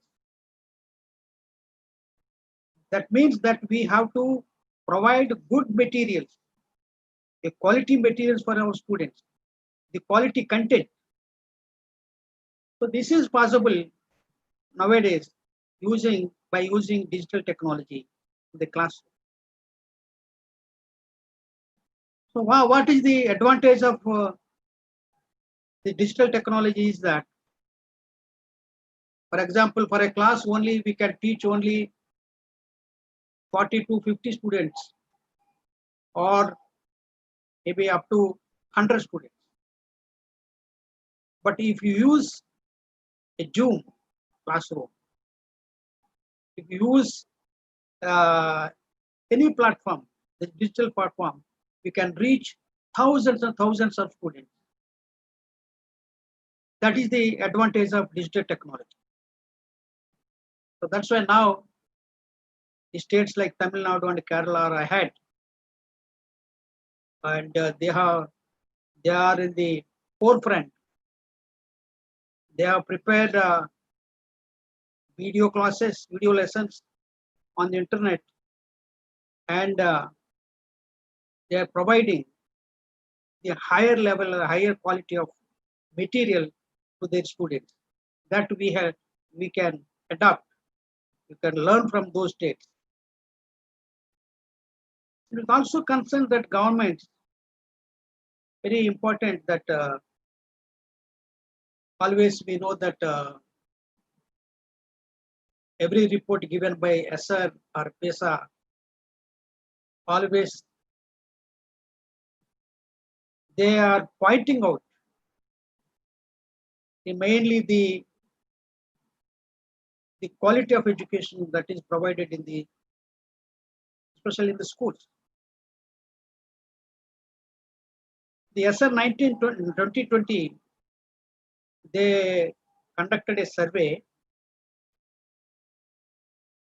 They said that 43.6% of students in government schools are without access to even a simple smartphone, while 67.3% of those who receive learning materials in these institutions got them over only WhatsApp. Understanding the role played by the gadgets and the connectivity. Why? Because some of the students can learn from home. They can sit at home and they can learn. That is the advantage of the digital technology. So that is why it is our concern that we have to provide proper gadgets. We see that there should be a well connectivity, and finally we must see that there is a quality that is assured. And one more thing that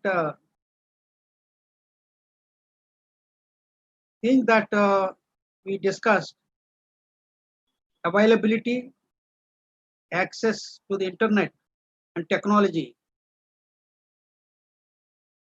and that should be provided with an affordable cost, with a good quality. We know that rich people are affordable they are well off to buy the new gadgets that are available in the market. But what about the poor families? The poor families are not able to buy those gadgets. That's why they lag behind with that of the rich families. And this can be called maybe what we say as far as digital technology is called digital divide. The digital divide is nothing but a gap in access to the internet between rich and poor families is leading to a dramatic disparities in educational success. And this gap has come to be known as digital divide. Despite all the best efforts from the government, different levels of digital technology, digital level of digital inequity is there still. And this disparity may be because of the income levels of the people. So that's why when you provide the physical access to the digital technologies, we have to see that there should not be any loss of the skill development of the students or children. At the same time, the ability to use of the technology. This is the maybe very important the consequence that we have seen, that unless otherwise, as a matter of fact, we provide the facilities that are needed for the classroom running, the smooth classroom running. Maybe we are out of, or we may lag behind with that of the other countries, even maybe other states also. So that is why the consequence that I have mentioned, that how best we can provide a good quality of education, or in the sense good quality of materials with this digital technology. Coming to, and of course, I have some suggestions or recommendations. Before that, I have to conclude that our academic world is becoming more convenient and personalized because of numerous applications of the technology in education. And it will change our people, and also it will change the entire educational scenario, the educational system, and it should be accessible through all these types of smart devices, particularly the computers. So that is why student will not suffer the so-called digital divide in the educational institutions. For that, I suggest some of the ways and means. The first one is that discover way to expand information and communication technology. More and more we have to discover, we have to, after the technologies, various platforms which are available, and we have an intention with that of, we have to see that where the new information technologies are available, Number two, first of all, what we have already discussed about the digital divide. Maybe it comes with that of the cost. So that's why we have to reduce the cost of service for the internet access. The lesser the cost, the greater the results. Number three, provide cost-effective and affordable technology. I told you in the beginning that affordable technology, the technology that should be available and reachable to each and every student. And that should be cost-effective. That means that if it is a less cost, the greater availability of gadgets. Number four, promote digital literacy. Like adult literacy, digital literacy is more important nowadays, because who is a literate, we can define that. Those who have digital literacy and those do not have a digital literacy. That means that awareness of digital technology. First of all, they should be aware of digital technology. That means that the various aspects of digital technology. That's why promote digital literacy by way of giving incentives to the leaders, teachers, managers, and educators. And five, collaboration with the other institutions. That's also very important. For example, the University of Nannaya, Adhikav Nannaya University can have a collaboration with the other universities nearby, IIITs or IITs or IIMs, like that. So that if we have a collaboration, that we will have more strength in ourselves. And lastly, create study halls, webinars like you are conducting now, Zoom meetings, video conferencing, online education, and through those platforms, we will have a more debates and discussion on education. So with this, I thank each and everybody, particularly the convener of this webinar, Dr. Dilisha Babu. And also I thank Dr. Dora for assisting me in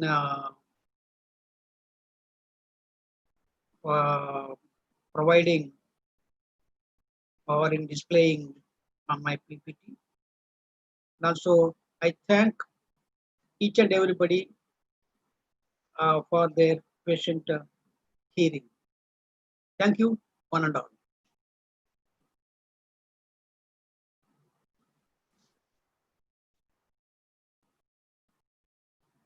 Thank you, sir. Now, let me invite Sri V. Ramakrishna, Assistant Professor, University College of Education, to introduce the main session speaker. So am I audible, sir? Yes.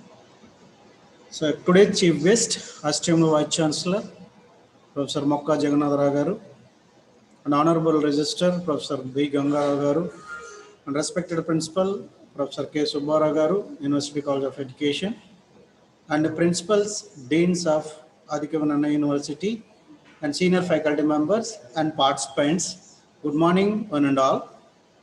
It is a great privilege to me to introduce about a great educationalist and good personality.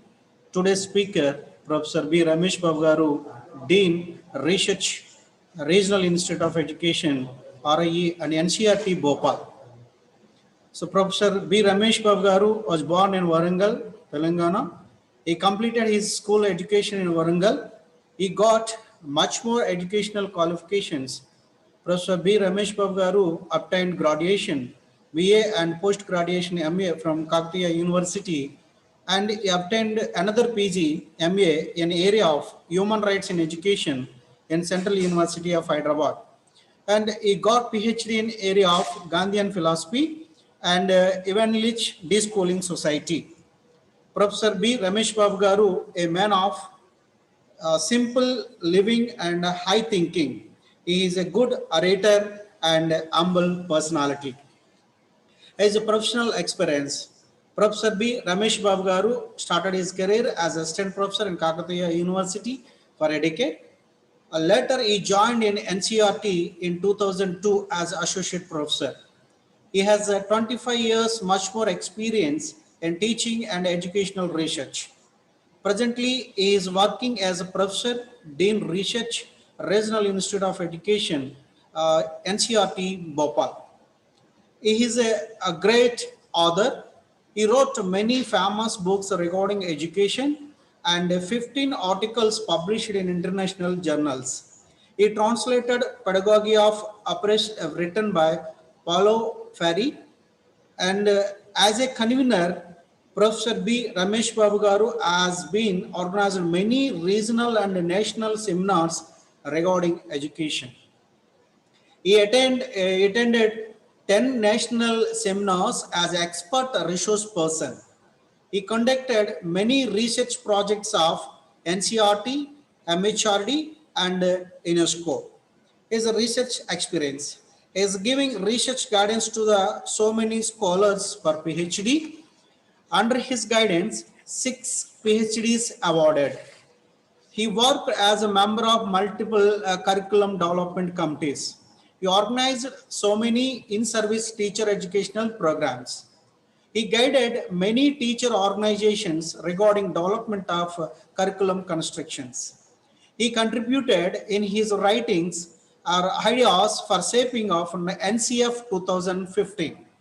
He wrote so many chapters for philosophy of education at Ahmed Boj Open University in Madhya Pradesh. And finally, he is having good passion in reading books and he is playing games such as table tennis and volleyball.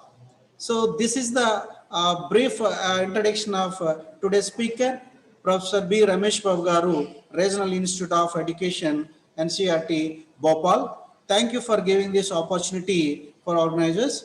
Over to Dr. Elisha Babu. Thank you, sir. Now, I gladly invite Professor.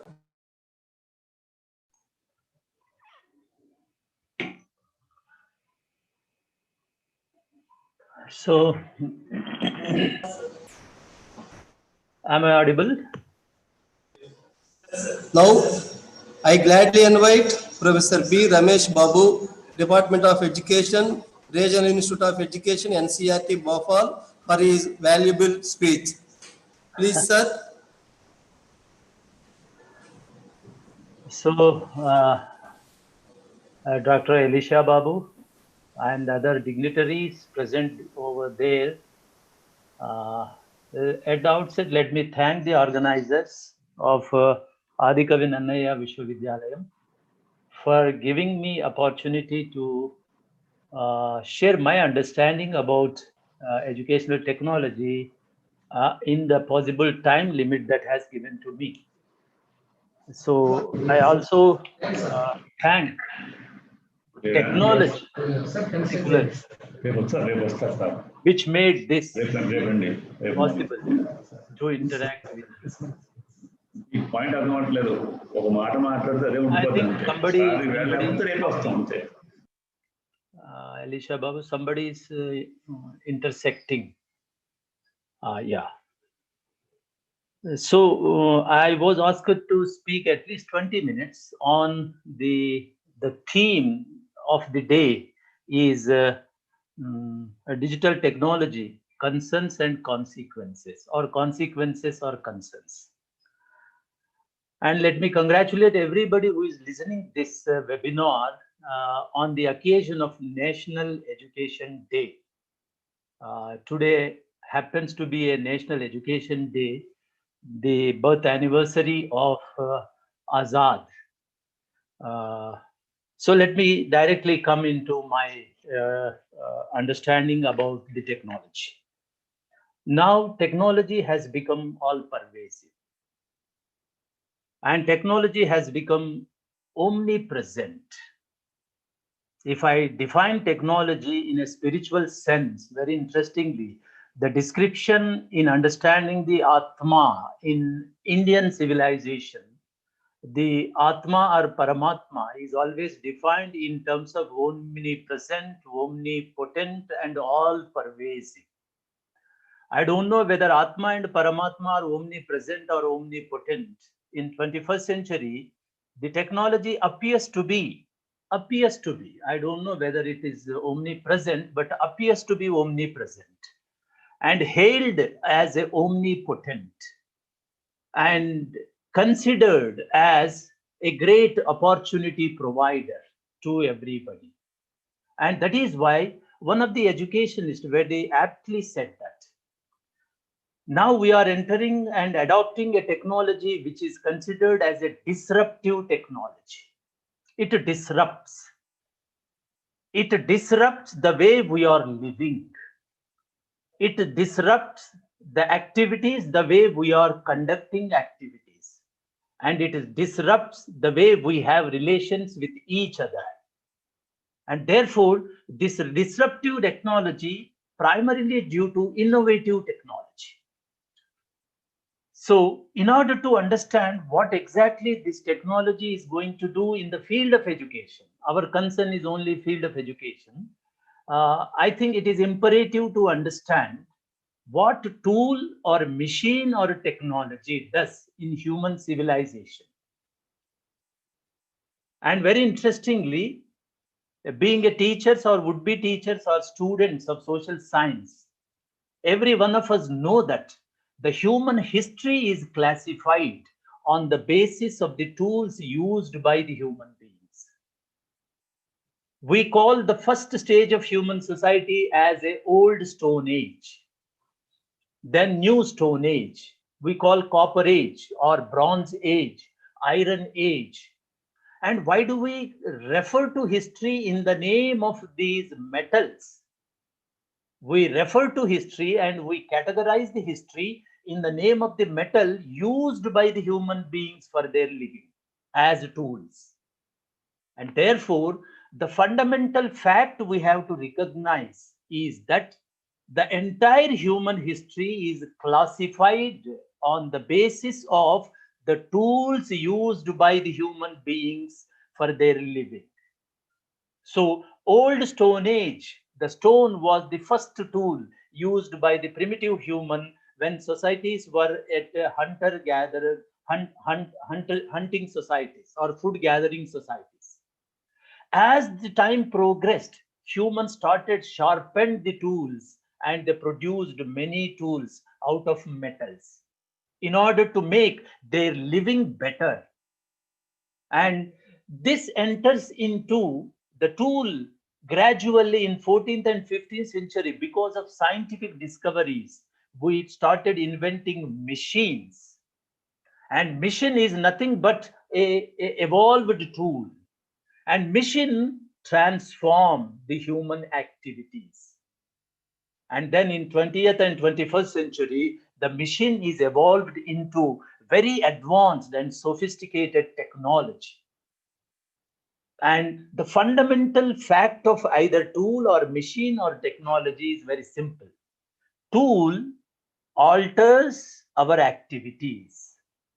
It not only facilitates our activities, it not only assists our activities, it alters our activities, it modifies our activities, it modifies the way we do the activity. So therefore, tools, whether it is primitive tool or modern gadgets, digital technology, what it does is very simple. It alters the way we do the activity, whether tilling the land to teaching somebody, because our activities begin from the tilling the land. And the way you till a land with plow, the way you till the land with the tractor is absolutely different. So therefore, we as would-be teachers or teacher educator have to recognize that tool, technology, machine transforms the way we do the activity. And very interestingly, when a tool or a technology or a machine transforms the way we do the activity, concomitantly, accordingly, transforms the relations that we have. When a farmer is tilling with the land with a plow, the relation of a farmer with the daily wagers is different. And when a farmer is tilling the land with the tractor, his relations undergo a change. So therefore, tool brings two fundamental changes in human society. One change is the way we do the work, and the other fundamental change, because of the change in the doing the work, the human relations undergo a radical change. And therefore, when we want to introduce a technology into classroom, we have to keep in mind that the use of technology transforms the way the teaching learning is happening. It not only transforms the teaching learning process, the way it is conducted, it transforms the relationship between teacher and the taught. And it transforms the very nature of the classroom. And it transforms the very nature of the knowledge. It transforms the very nature and definition of meaning-making process. So without reflecting all these fundamental changes that a technology is going to change, if you embrace the technology, there will be huge problems. So therefore, let me begin with a famous statement by a great technology man who worked with Bill Gates and other great luminaries. In his book, Kentaro Tomoyo, a technology person from Japan, says that in his book, Geek Hearsay. I request every teacher educator to read this book to appreciate the role of technology in education. Because this gentleman has conducted many researches in India, particularly in slum areas, where using the technology, how it impacts the learning. And this Kentaro Tomoyo, in his book, Geek Hearsay, the first line he cites from somebody else says that talent is universal, but opportunities are not. Every child born with talent, some potentiality. If you take the dictum given by the Aristotle, every child is born with some potentiality. And that potentiality is nurtured or manifested when opportunities are given to every child. So the fundamental fact of the world now is that talent is universal, but opportunities are not. And Indian Constitution mandated all the governments that provide universal opportunities to every child because there is a talent in every child. And every talent that is present in every child is unable to manifest because of the lack of opportunities, because the social system is unable to provide opportunities to everybody. And that is why the Constitution of India mandated the government, please provide. And the same is stated by the Kentaro Tomoyo that talent is universal, but opportunities are not. And now the technology is saying talent is universal. If you adopt technology, opportunities also become universal. And therefore, we have to critically look into whether technology can provide opportunities to all. Is it possible for a technology to provide opportunities for all? For last 2000 years, every child was unable to get opportunity to learn. Is it because of lack of technology, or is it because of lack of social policy or political policy? And therefore, before embracing technology, we must look into its consequences. And therefore, to look into that, let me make two kinds of consequences for every act that we undertake. One is intended consequence.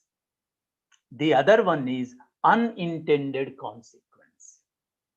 And technology as a potential tool has a capability to provide opportunity everybody. There is no doubt about it. Technology has that reach, provided there is a big but is there. If social system is not ready to it, if social opportunities or political policies are not ready to it, the technology becomes not a facilitator, but a problematic. And why it becomes a problematic? And to appreciate that, we have to see again what tool or machine or technology does in human society, starting from primitive tool to the modern digital gadgets. Every tool or every machine is defined as accumulated labor.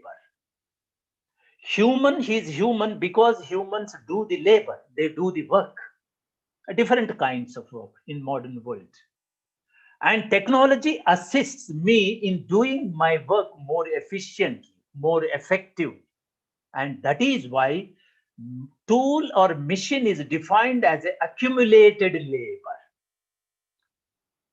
If 1 hectare of land is tilled by 20 individuals in a day, a tractor can till not only 1 hectare, but 10 hectares in single day. So 1 tractor is equal to 100 individuals. It means tractor is nothing but accumulated labor. And similarly, technology is accumulated labor. My eye cannot see far off things, but telescope can see.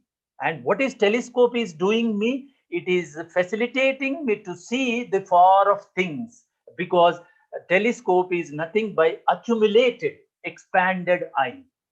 And similarly, microscope is also an expanded eye. And similarly, all other tools. And that is why in sociology of technology, technology is defined as an accumulated labor. And accumulated labor has its own impact. And what its impact? It magnifies, it amplifies. If I speak to you without a mic, only few people can hear me. If I speak through mic, thousands can hear me. And what that mic is doing, it is amplifying my sound. And what it amplifies, very interestingly, what you give, that will be amplified. It cannot amplify what you do not give. If you put it in a little philosophical sense, technology amplifies what is. If ease is good, amplification is good. If ease is bad, if ease is negative, amplification becomes negative. If you give a smartphone to a child who wants to play games, it amplifies the watching the games. If you give a smartphone to an adult who has a habit of watching porn, it amplifies. And if you give a smartphone to a child who Googles in order to learn something, it amplifies the learning ability. So therefore, very interestingly, we have to first of all recognize that technology as a neutral being, it's a neutral effect. The moment it touches the social medium, it becomes ideological. It becomes social. It does not remain neutral. It becomes social and political and ideological. And therefore, before giving a smartphone to the child, parents think twice, shall I give it to child or not? Because it amplifies their habits. It does not give new thing to them, very interestingly. It gives those new things in which the child is interested.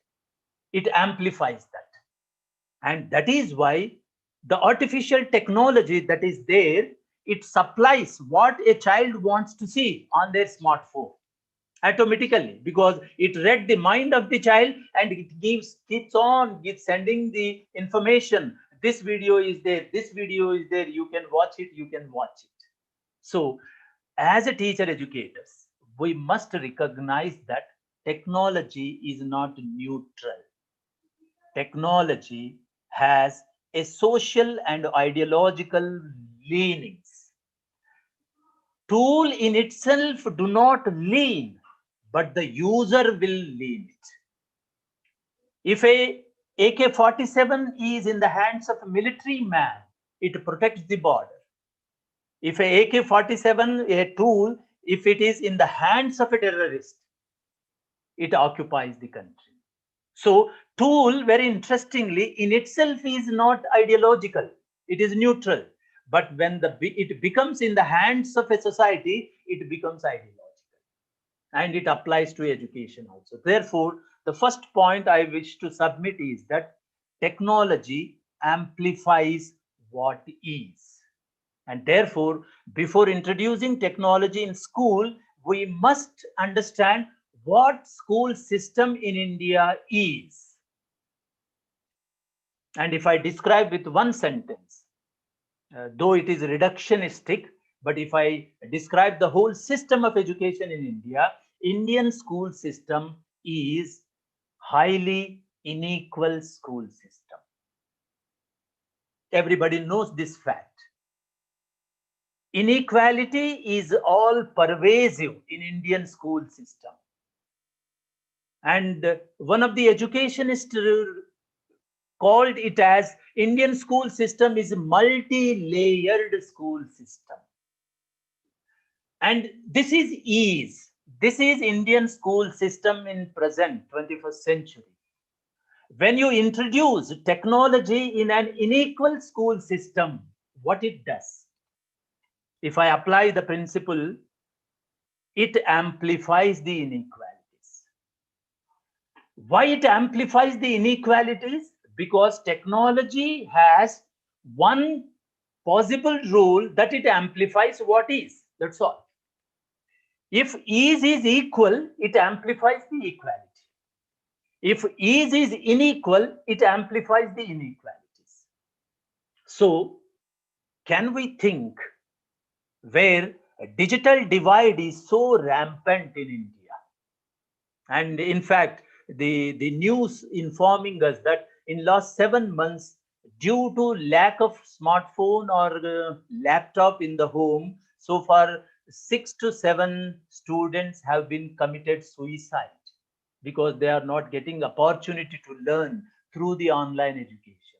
These are only visible examples, but there are invisible lakhs of examples.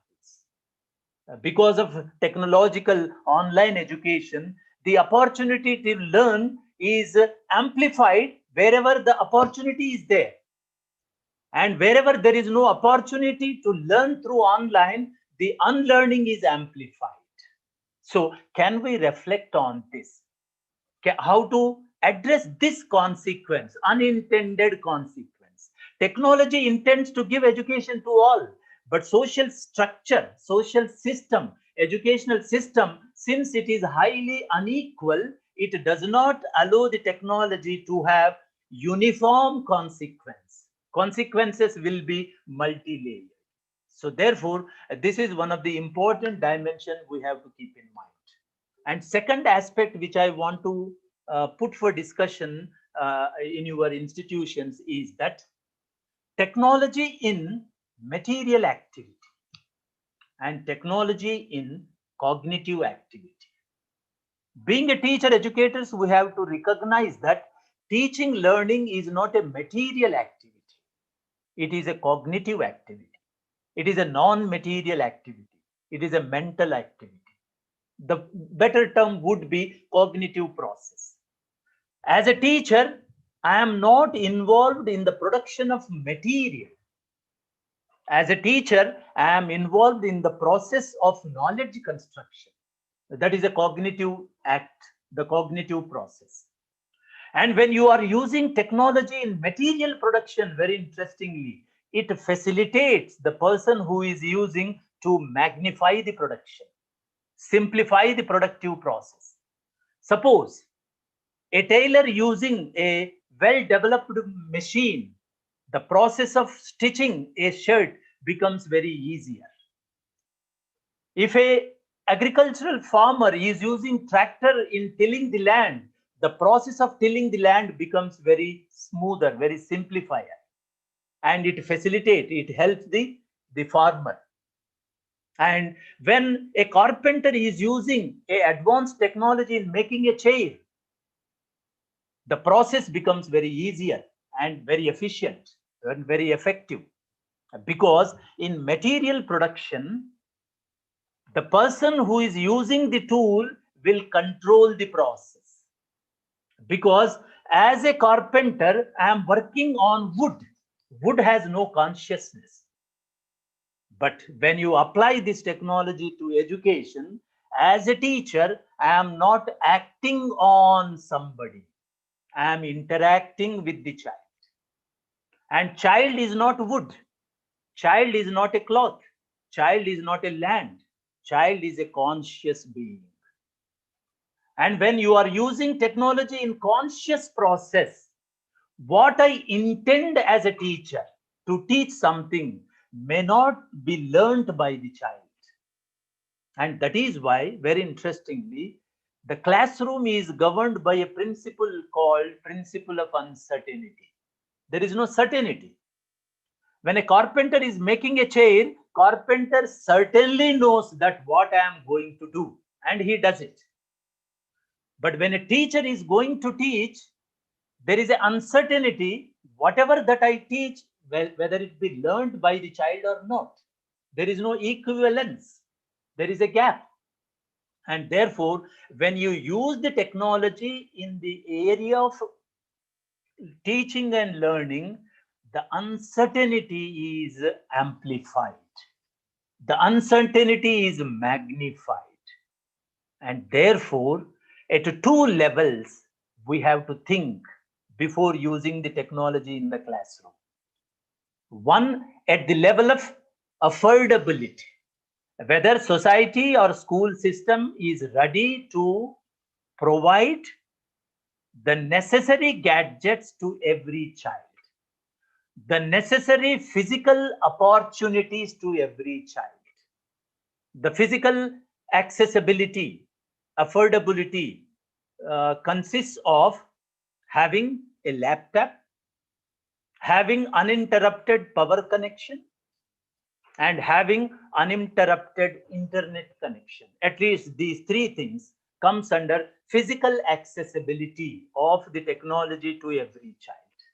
Now, shall we think what is the accessibility, affordability physically in Indian school system?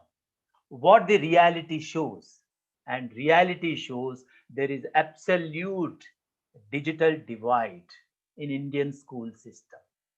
So, in a absolutely digitally divided school system, if you introduce the technology, it is going to magnify the inequality, not going to reduce the inequality. This is one.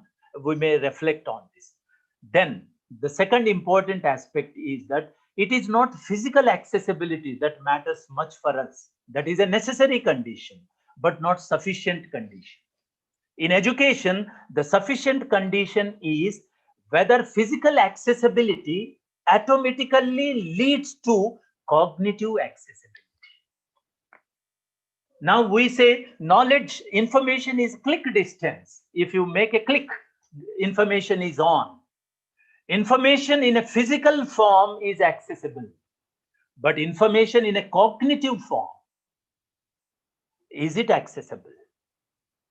If I Google, I get information in English or many other languages, but is it cognitively accessible to every child? Can we make the meaning of the information that is appeared on the screen? Because information, translating information into meanings requires the language competency, competency over symbols, and competency over the content, the structure of organization that is appearing on the net. So therefore, we teachers have to reflect at this level. The physical accessibility may be the responsibility of the political institutions or social institutions, parents and institutions. But cognitive accessibility is the area of the teachers. Because when I am teaching in a face-to-face mode, I have to take a lot of pain to make the child to understand the concepts. Because school learning is not learning of information. School learning is the learning of the concept. It is a conceptual learning. And conceptual learning, time and again, requires the facilitation by the most knowledgeable other, as Vygotsky says, that is the teacher. So therefore, how to make cognitive accessibility, which includes cultural accessibility. Because learning happens in a culture. It's a cultural act. Though learning happens in the mind of the child, but it happens simultaneously in a culture. And very interestingly, the information that is coming from the net is cultural neutral, is not cultural neutral. It carries a particular culture. And in a multicultural society, and what kind of effect it will be having in making the information cognitively and culturally accessible to the learners. And therefore, I firmly believe, as a teacher and teacher educator, the use of technology before we use, it is potential, no doubt about it. But the unintended consequences will be more in the field of education, not the intended consequence. Let us not romanticize that their knowledge is click distance. Knowledge can never be click distance. Knowledge should be constructed by the learners in a cooperative manner. And now we are moving towards constructivism from behaviorism. And therefore, schools are not there to supply the information. Schools are there to debate the knowledge, debate the concepts. So therefore, keeping these two twin dimensions, one is technology amplifies, it cannot do otherwise. And therefore, what kind of educational system we have, first of all, we have to address that. Let us create equal conditions of learning technologically to every child. Otherwise, it magnifies the inequalities. I give one example. Indian school system, as Anil Sadgopal terms, is a multi-layered school system. Everybody knows it. You have a very range of schools in India. Every social system has its own school. In fact, every caste has its own school in government sector. There are SC schools, ST schools, OBC schools, girls schools, urban schools, and rural schools. There is no common school. Common school is only in Kotari Commission. It is not in Indian society. And it is a multi-layered. And when we use technology in multi-layered school, very interestingly, the technology is going to create sub-layers within the layer. How? I am teaching to 30 students in my class in a physical setting, in a face-to-face mode. And when I am teaching 30 students through online, 30 students are sitting in different places with different learning opportunities. And when they are sitting in my class, at least they are listening to single teacher and they are learning in a group. One layer appears to be one layer. But when 30 students are sitting in 30 locations with differential learning opportunities, and then there are many layers within that particular layers. That is visible now. Everywhere it is visible. Because among 30 students, one may be having laptop in the school, at home. The other may not be having. One may be having internet connection, other may not be having. And one may be having power connection, other may be not having. And one may have the culture of listening through technology, the other may not be having. And very interestingly, the 30, which was homogeneous group in my face-to-face class, now it becomes highly heterogeneous. And therefore, there are multiple layers within the layer. And therefore, these are unintended consequences. They are unintended but inevitable. What that we intend is not inevitable. What we intend, it creates opportunities to everybody. We intend that, but they are not inevitable. There is no guarantee. Unintended consequence, there is a guarantee.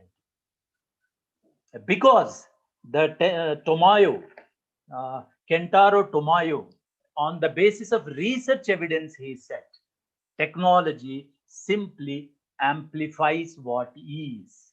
And therefore, before using technology, we have to look into what is. Unless we reform the is, without reforming the is, if you use the technology, it may magnify the what is. I hope every teacher educator has to reflect on this and share their ideas, and doubly cautious when we are using technology in the classroom. So with this, I stop here because I already taken more time than that is allotted to me. So thank you, organizers, for having given the opportunity.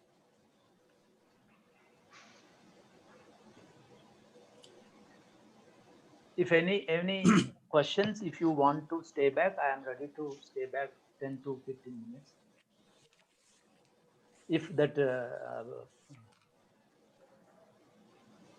Thank you very much, sir. Yeah, thank you. Thank you. Now, I wish to hand over the proceedings to Dr. M. Gopal Krishna, Assistant Professor, University College of Education, for technical session organization. Thank you, sir. Dr. Lesha Babgar, thank you very much. I am very happy to in this session, especially in this. Today is a very, very important day. There is a Maulana Abul Kalam Azad birth anniversary. There is the education minister, first education minister. A very coincidence in this seminar, a webinar, the national webinar on digital technology in education is also very excellent program. Now I request to in this section, technical session, mainly 4 members here, very great scholars, our friend and great educationist, Dr. RSS Nehru Garu from Sikkim University, and Dr. M. Salman Raj Garu, Department of Education, Andhra University, and K. Dandesh Kumar Garu, Nagaland, Kohima from Nagaland, and Dr. DVS Ganapati Raj Garu. So these are the 4 great educationists, the present technical session presentation in the paper. Firstly, I request to our brother, great motivator, Dr. RSS Nehru Garu. Please welcome. Your topic is NEP 2020 and integration of education technology. So please welcome Dr. Nehru Garu. Please state understanding of the time management. Everybody knows maximum 10 minutes. Thank you very much, sir. Please welcome Nehru Garu. Good morning, one and all, and greetings on National Education Day, and greetings to Adhikavan Annaya University and Vice Chancellor Professor Subbara Garu and another Subbara Garu from College of Education, and Ramesh Garu, Professor Ramesh Garu, and all participants. Good morning to all.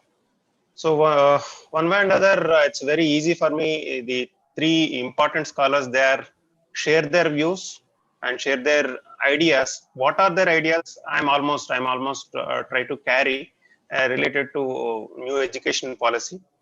So I need minimum 10 to 12 minutes, or not even. It's not exceed 15 minutes. I'm very concise presentation. So now I will share my presentation and start my presentation also.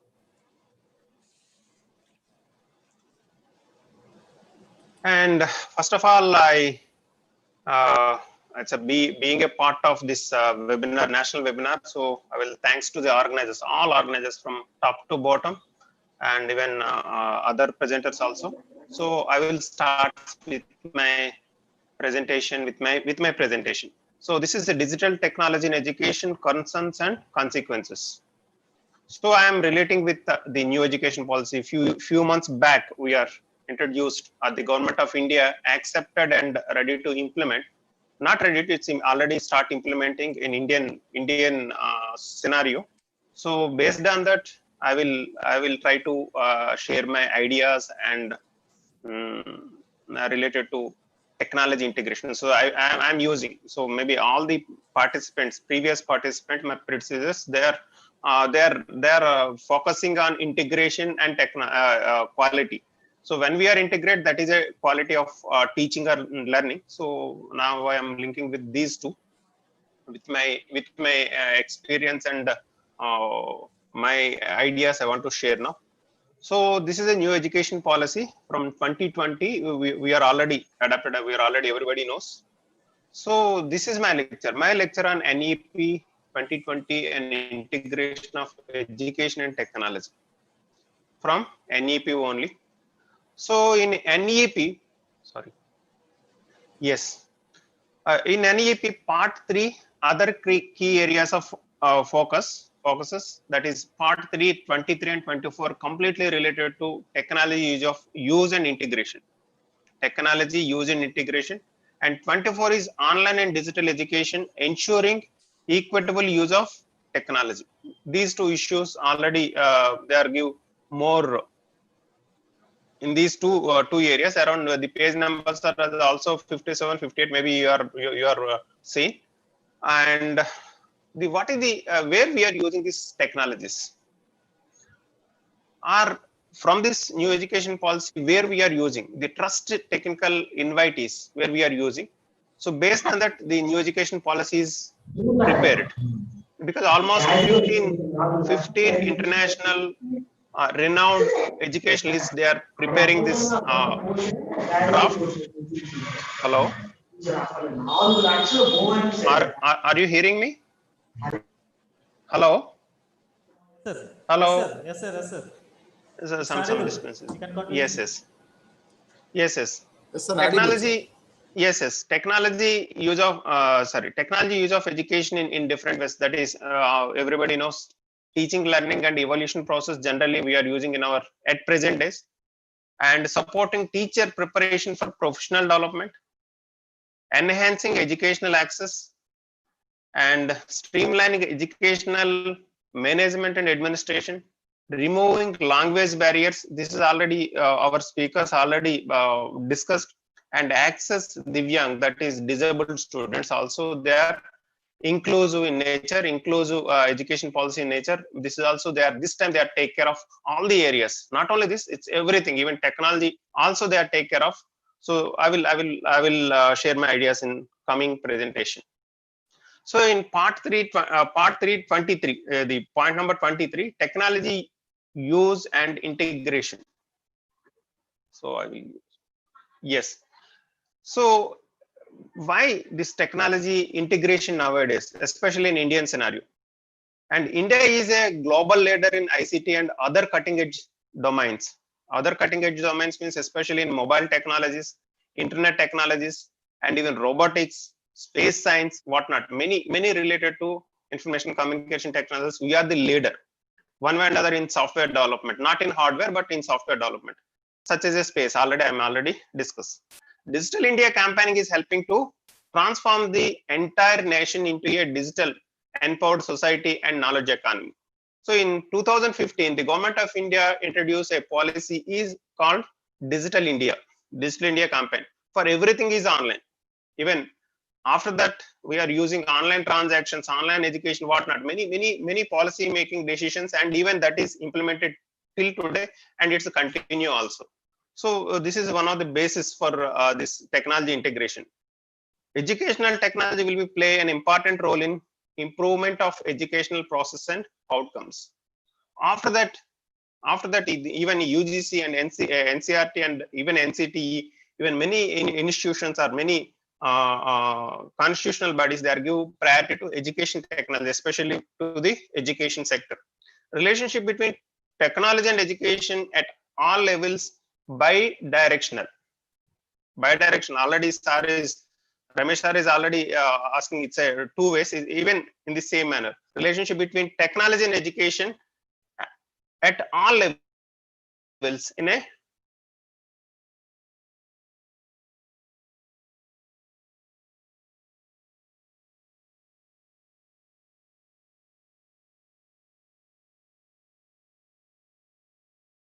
also. Extensive use of technology in teaching and learning, removing language barriers, especially language barriers. Because in India nowadays, because of technology, we are understanding many languages. We can share our ideas with some major languages. But even in Google, you can go through and you can nowadays around 110 languages you can convert into. That is, we say that it's a translation. Translation is available, and even Indian languages around 10 to 12 languages. It's also we are having. Translations is also available. True translation, not exact, but it's a true translation is available to understand some extent. But some barriers are there. That is also in this what do you call, in 2020 they are also try to minimize the gaps, also increasing access for Divyang students, that is a disability students also. They're using these technologies in very effective in nature. And educational planning and management. And nowadays, for almost in Indian education scenario, almost all the institutions are, even in government programs, everything is in online. Even scholarships, admissions, whatnot, for even results, even online examinations. And for last few months, the pandemic situation, all the institutions are, all the educational institutions, all the institutions are online only, because of this technology integration and proper educational administration management also nowadays we are using.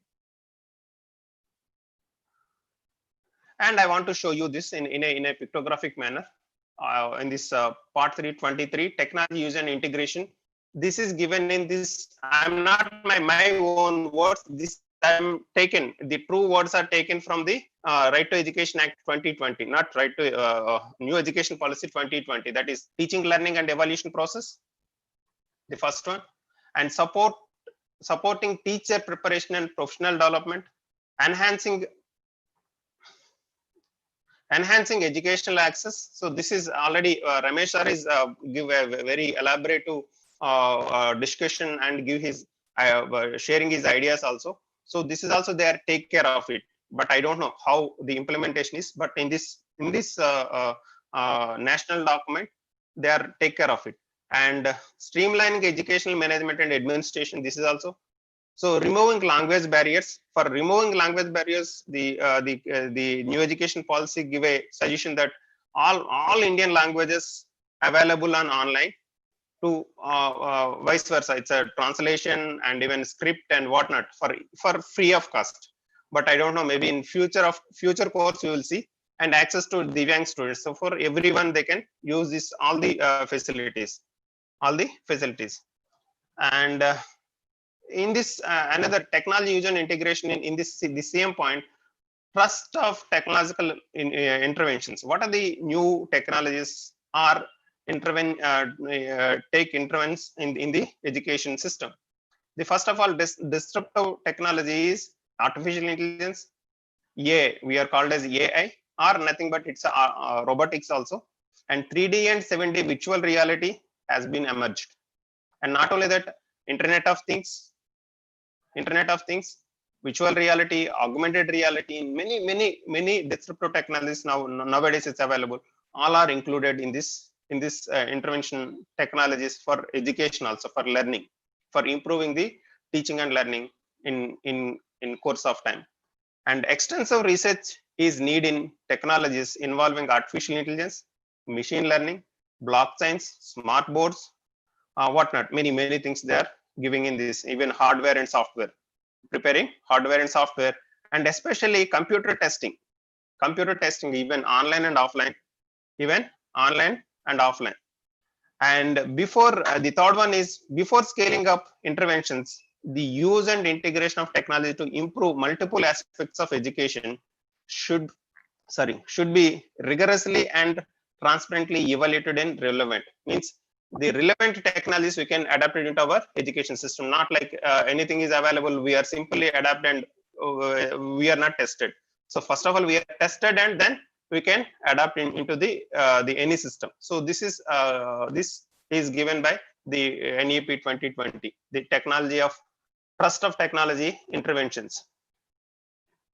And next one is how to adapt these technologies. For this, they are giving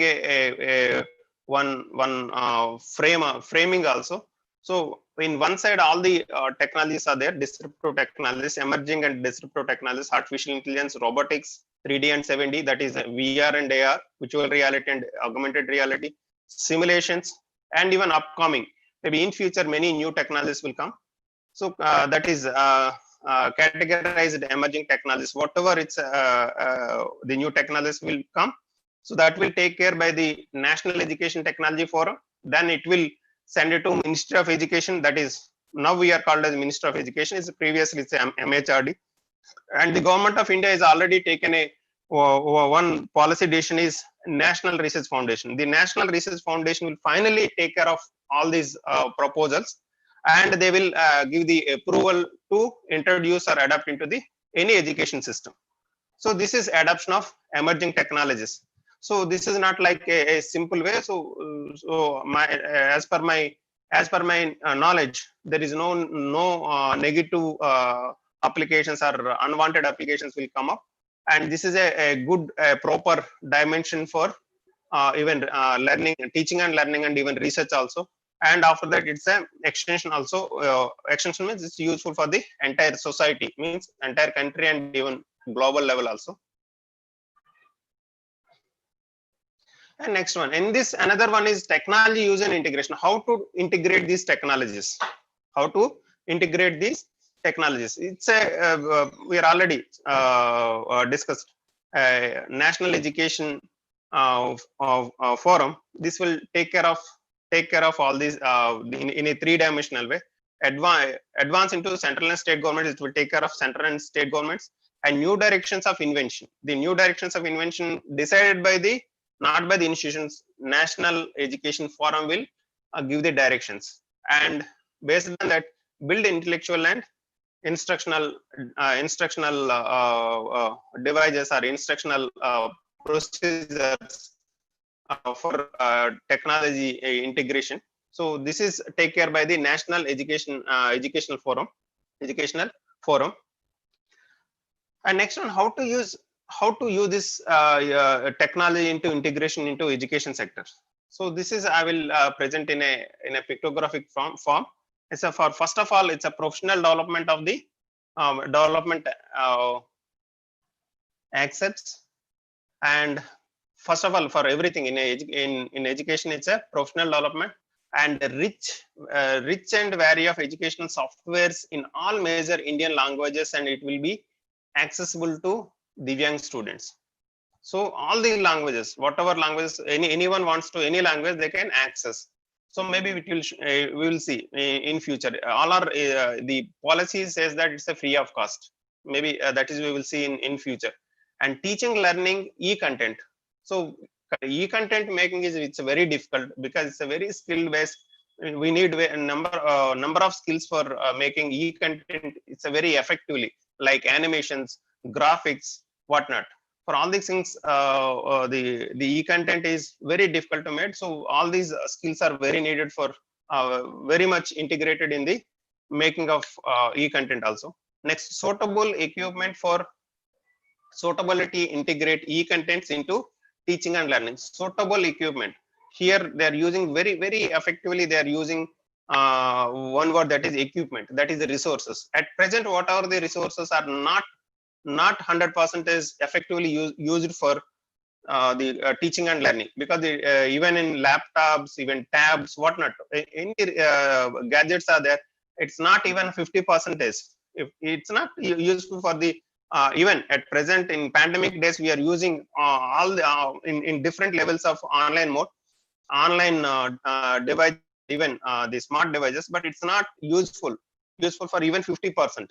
As per my knowledge, even in international studies also said, and everybody they are searching for a new devices. new devices for teaching and learning. So that is also they are take care of in this 2020 NEP 2020, and promote and expand Diksha as well as other education technology invitees. So Diksha app is application for the entire Indian education system, even school level to KG to PG level, KG to PG level. So apart from this, they can give priority to other education invitees for improving the education system in India. And after that, Diksha and Swayam. So Swayam is the alternative form of MOOCs, that is massive online courses. So this is for Indian level. It will be better integrated access schools and higher education. So this is integrated from Diksha and Swayam. We can integrate it in a proper manner. So everybody will access and everybody will get advantage from this technologies. And teacher, the next one is teachers professional development in Diksha platform. So remaining things are only for mainly for students, the learners. Even teachers also, they are included in this Diksha platform, even Swayam also. So these are all professional development aspects for teaching and learning. Teaching both teachers and learners means students also. In this way, the document is planned like this in 2020 new education policy in part 3. It's a 23 around point number 5 or 6. I'm not having a clear-cut idea. And the next one is technology integration with National Research Foundation. How they are take care of it? They are take care in a 3-dimensional way. The first one is advanced research in AI. They give priority to the artificial intelligence, because in future technologies completely depend upon artificial intelligence. Maybe already some of the previous speakers, they are already mentioned artificial intelligence in different manner, but artificial intelligence is the key role. It's play key role in online technologies or ICT, information communication technologies. Nowadays we are using everything is AI. Even Facebook, whatever we are using, the social networking sites, even Facebook, even WhatsApp, whatnot, for everything, all the applications, even in Google also. When you are moving from one place to another place, the simple thing is they change the location. When this change our location for everything, every settings will change, and everything, every data will, whatever we want, we will get immediately.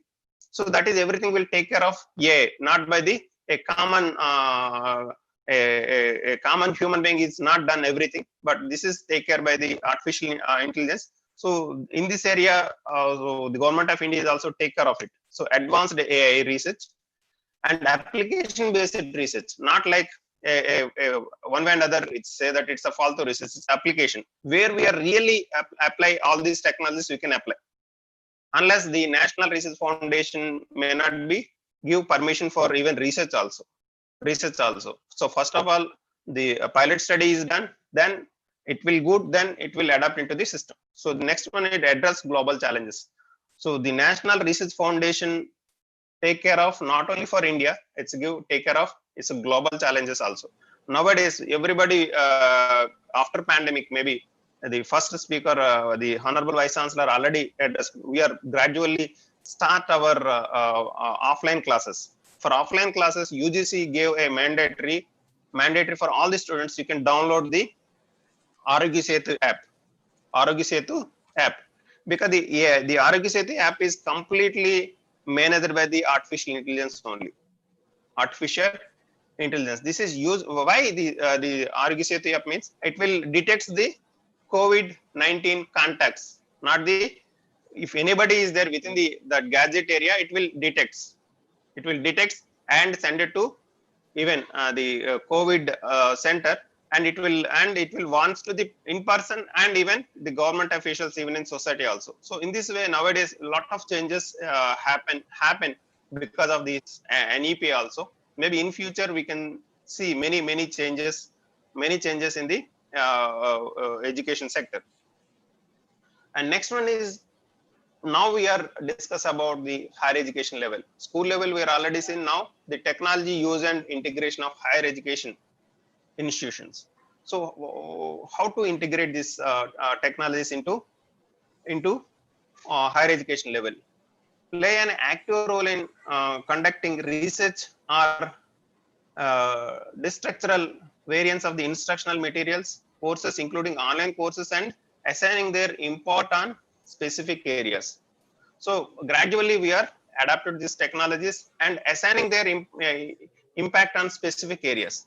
Especially for nowadays, the main problem or even in at present days is online classes, teaching, and not only learning to evaluate the courses also. So nowadays the NTA, National Testing Agency, is maybe in future it became a nationwide testing agency for all the evaluations as per this NEP 2020. This is already mentioned.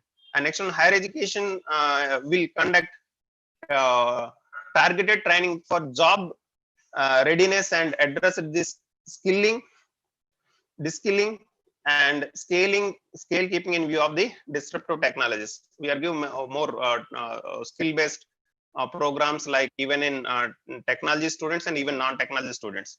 And next one is universities will aim to offer PhD and master's programs in course areas such as machine learning as well as multidisciplinary fields in AI. So this is in India. We are started in only in technology areas. In some other countries, even in Europe and even US and some Southeast Asian countries, they are already started integrated AI and some other ICT technologies into their arts and commerce. Even in any sector is a part of their curriculum. They're already introduced. It's not a new one, but it's a good initiative in a new education policy. And next I will, in this new education policy touches technology use and integration in education system from top to bottom, means primary level to higher education, how they are framing. I will within 4 or 5 points I will discuss with you. In this, the first one is awareness about the schooling and continuing education will assist in raising the general populace awareness about the potentials and efforts of the disruptive technologies to face informed choice and consent. The second one is to study current affairs and ethical issues will include discussion disruptive technologies, appropriate instructional and discussion materials will also prepared for school and continuing education. Whatever the material they are prepared, it's not only for school and continuing education, that is for lifelong learning. It is a critical to raise awareness on issues on privacy, laws, standards, ethical issues associated with AI-based data handling and data protection. So nowadays it's another big problem with intellectual property rights and data handling and data privacy also. So this is also the new education policy will ensure to the even public, and they try to even the government and even the institutions. Other disruptive technologies that are expected to change the way of life and therefore change the way of the education students, including those relating to clean and renewable energy, water conservation, sustainable farming, environmental protection, and other green invitees. Green invitees. These will be also prioritized attention in education. Now, apart from this, they are take care of green technologies. Means it's minimize the protection of the environment. Protection of the environment means low consuming electricity, global greenhouse gases, emission of greenhouse gases, and e-wasting. All these things it will take care of with this education system. They are also addressed this issue from new education policy. Thank you, sir. Nehru, sir. Yeah, please. no, just one thing. This is I will complete and conclude because I will go directly. Thank you. So this is another that is a 23rd and 24th point is online and digital education ensuring equitable use of technology. So this is mainly for education sector, for online education and digital education. This is especially Sir, they are we give limited time. Please check it, sir. We are yeah. So this is mainly give they are give focus on online and digital education and how to implement and what are the platforms and other things they are take care of this in 24.24 and part 3 they are discussed. and even digital technologies ensuring equitable use in different ways. This is also, I'm not give any new thing from my own. It's taken from this NEP 2020. If you want to go through 56 to 58 pages. And these are all online and digital education, ensuring equitable use of technology for even students, teachers, and even institutions also, and curriculum. How to make it, how to useful, how to available, even programs like everything. They're already dealt in this new education policy 2020.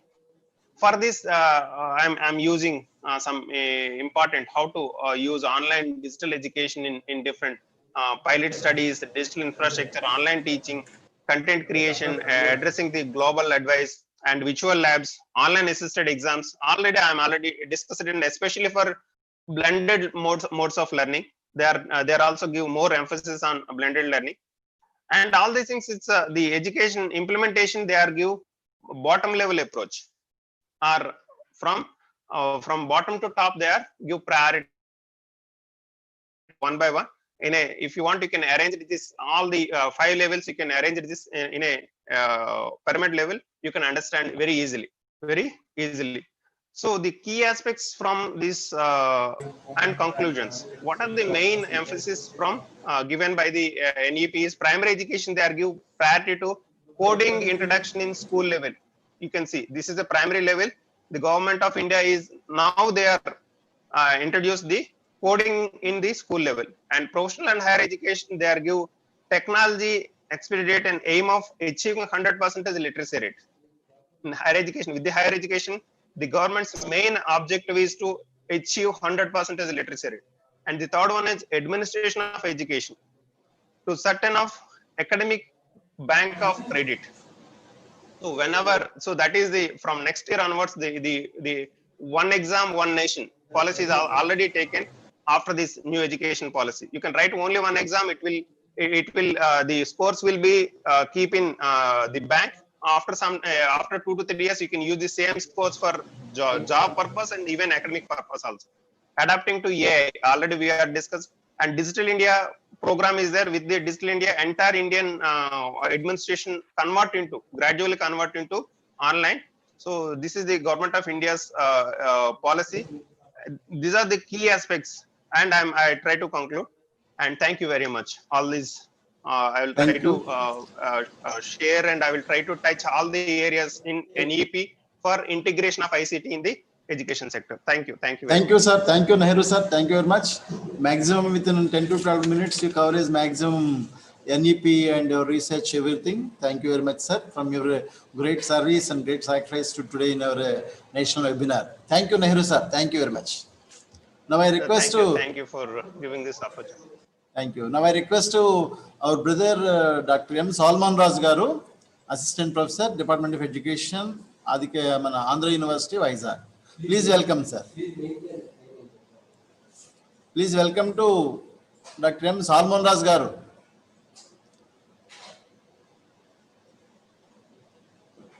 Are you connected, sir? Salman Raj, sir.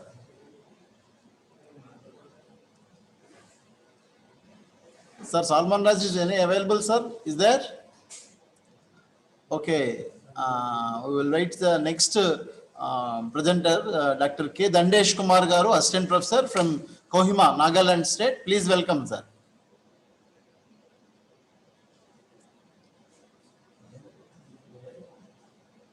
Dr. K. Dandesh Kumar, Assistant Professor, Modern Institute of Teacher Education, Kohima, Nagaland. Please welcome, sir.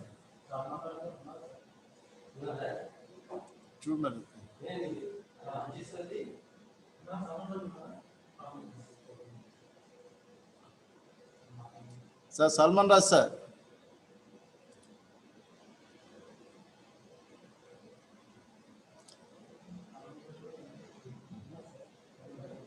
Salman Raj, sir. Yes, sir. Is it audible, my voice? Yeah. Please welcome, brother Salman Garu. Please welcome. Thank you. Actually, you did not give me opportunity. It was in mute. Thank so you. You are calling another name. Okay. Good. Thank Okay. you. Thank you. Please welcome. Please welcome. Please try to maintain our timings also, brother. Thank you very much. Yeah, okay. Now time is 1:05. Okay, I'll try to finish it within 10 minutes. Okay. Okay. Respected Professor M. Jagannath Rao Garu, Vice Chancellor, Professor B. Ganga Rao Garu, Registrar, Professor K. Subbarao Garu, Principal, Professor K.P. Subbarao Garu, Keynote Addressee, and Convener G. Elisha Bab Garu, and all other participants and well-learned colleagues. So, good afternoon, all of you. Really, it's my great privilege to present lecture on the role of digital technology in higher education. The role of digital technology in higher education. So there is a saying like this: the most difficult thing is in this world to open the closed mind. So here technology cannot open the mind, but we have to open our minds. So whenever we are platforms like this, our minds must be open, then only we can receive.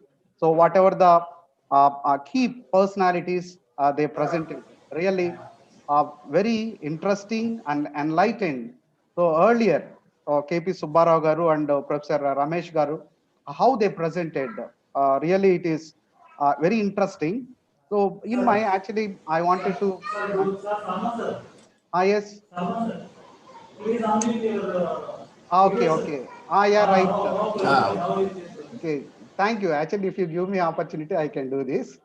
Right, good. Okay, thank you. I wanted to present in my lecture introduction of this. So what is educational technology? What is digital technology? Role of digital technology, technology in higher education, impact of digital technology in the classroom. Why do students need technology in classroom? Some challenges, missing links, and conclusion. Actually, these are my points, but due to lack of time, I'm not going to deal all these areas, but very few, just I want to bring before you. So if you look into this, so what is the role of technology in education? There are some interesting areas.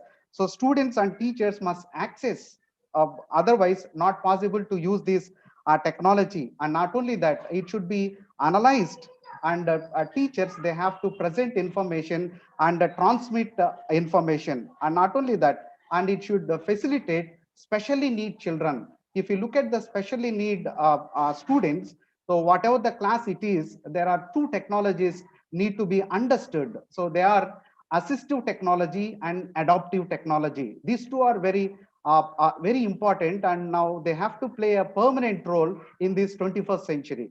Right, assistive technology, it is developed only for specially need children, and there are some devices which are available only for them, only they can use these devices. But whereas when you look at adaptive technology, everyone can use this adaptive technology. Now it is available. So basing on this adaptive technology, now I am using my laptop, my mobile phone, and there are many devices, gadgets, what we have now we are using very interestingly. So these two technologies are very important for specially need children. They can use these two types of technologies, but especially they use this assistive technology. And another important one, so if you look into here, very interestingly, there are impact of digital technology in the classroom. So what is the impact of digital technology in the classroom? So nowadays, this is a buzzword: digital India,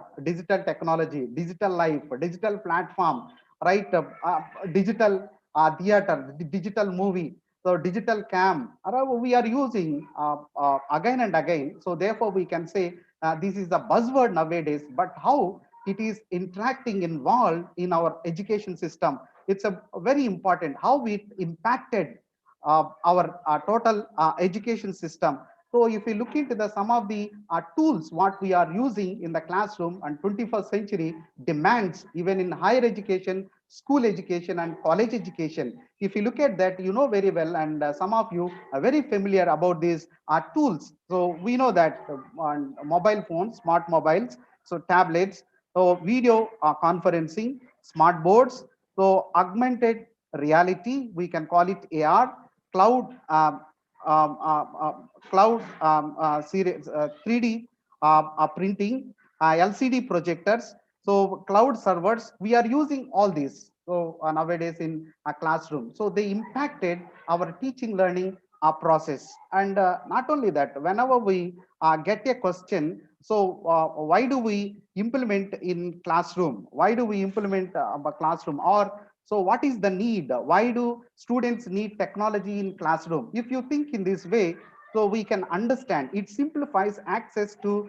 educational resources. Now by using, now we are getting resources well by using this, otherwise not possible to get the resources. And it improves the learning experiences. All right, if you take normal teaching, so instead of normal teaching, if you take by using technology, and there we can see more impact on the mindsets of the learners. So regarding their cognitive level, so there we can understand how they can receive teaching really if they are real participants. And not only that, students can learn at their own space. Right now I am sitting here from my home. Now I am giving this lecture, and you're also from different places. Now we are giving lectures. So by using this technology. So sometimes though there is a negativeness regarding this, but we need to understand the positive side of this technology. So because of the now we are using. So therefore, once we get the question, what is the need to use in the classroom?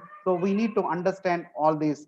So it helps students prepare their own career. Not only that, so they depend upon by depending upon this technology. Now they can plan regarding their own career, so they can develop their own career. So what is next? How to reach their goals like this? And nowadays students, they demand it. So but now the present students, we can call it this is the jet generation. We can call it this is the jet generation. So now they have the digital minds.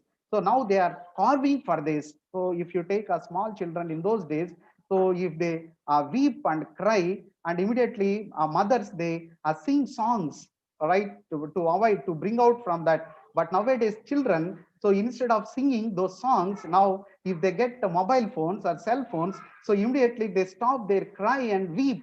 So that we need to understand how influence even the small kids. So nowadays, so it is the demanded one, this digital technology. And not only that, and here it is effective self-directed learning skills. Now by using this, so now they can learn in different ways. And here, and I can say many more here, it can sharpen the critical thinking. And there you can see the smart life of the students. So in the classroom, therefore when we get the question, why do students need technology in classroom? So we need to understand all these areas. And here some other important areas we need to understand.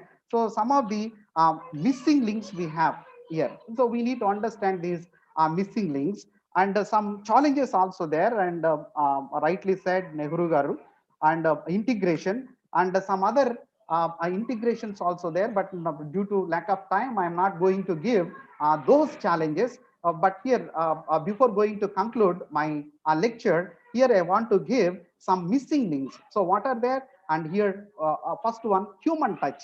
Your Professor K.P. Subbarao Garu and Professor Ramesh Garu, even they dealt with this particular area. So now I can teach. Recently, our university conducted online classes. Right here, we have taken classes online. Students, they listen. But here we need to understand, there we have a chance to miss the human touch. So therefore, Professor K.P. Subbarao Garu rightly pointed out, no technology can replace a teacher. So that is the value. So that is the importance need to be understood even in 21st century, though we are in a digital world. So digital technology. Now though we are using artificial intelligence. So now everything is going on these particular areas, but here we are missing because we are not dealing with the objects. So which are non-living things, but we are dealing with the human beings. So therefore here we have a relation. Therefore we can call it is teaching learning process. So in this teaching learning process, this is one of the missing link. And another important one, passiveness. now I am teaching some of the students. So we don't know whether they are listening or not. And even if you take this webinar and some of them, they are sending messages. So any forms to fill to give feedback like that. Here, most of them, we don't know whether they are listening very perfectly or not. We cannot assess. So if you take the students, we cannot say whether listening perfectly or not. There is a chance for passiveness. If they don't pay more attention towards the teaching, no use at all, though we have digital technology in teaching learning process. So whatever the system it is, maybe it is in school education or college education or higher education. So we can see this is one of the missing links. And another one, digital illiteracy.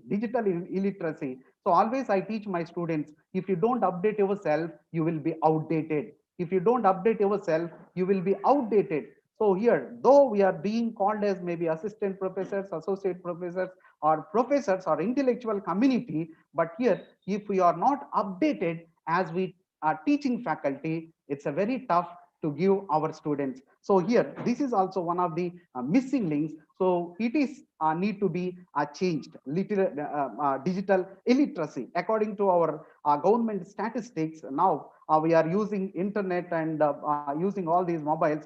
35% we are using internet accessing, but remaining, right, 65% so not using. But now they are planning even 2024 or 2030.